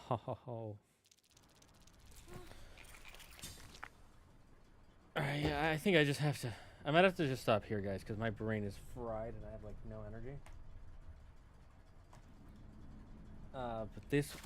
We found a new area, and I'm excited. I'm very excited. I'm excited to see this new area and explore some more. So thank you for sticking around with me. Thanks for joining us for the stream. Can't wait to see you all next time. There probably won't be a stream with Andrew on Wednesday, but I might just do a solo stream. So I hope you're excited for that. But until then, stay safe, stay smart, stay healthy, be thankful for everything and everyone in your life. And the number one rule here in the Dragon's Den, don't believe in yourself. Believe in me. Who believes in you. Bye-bye. Chat.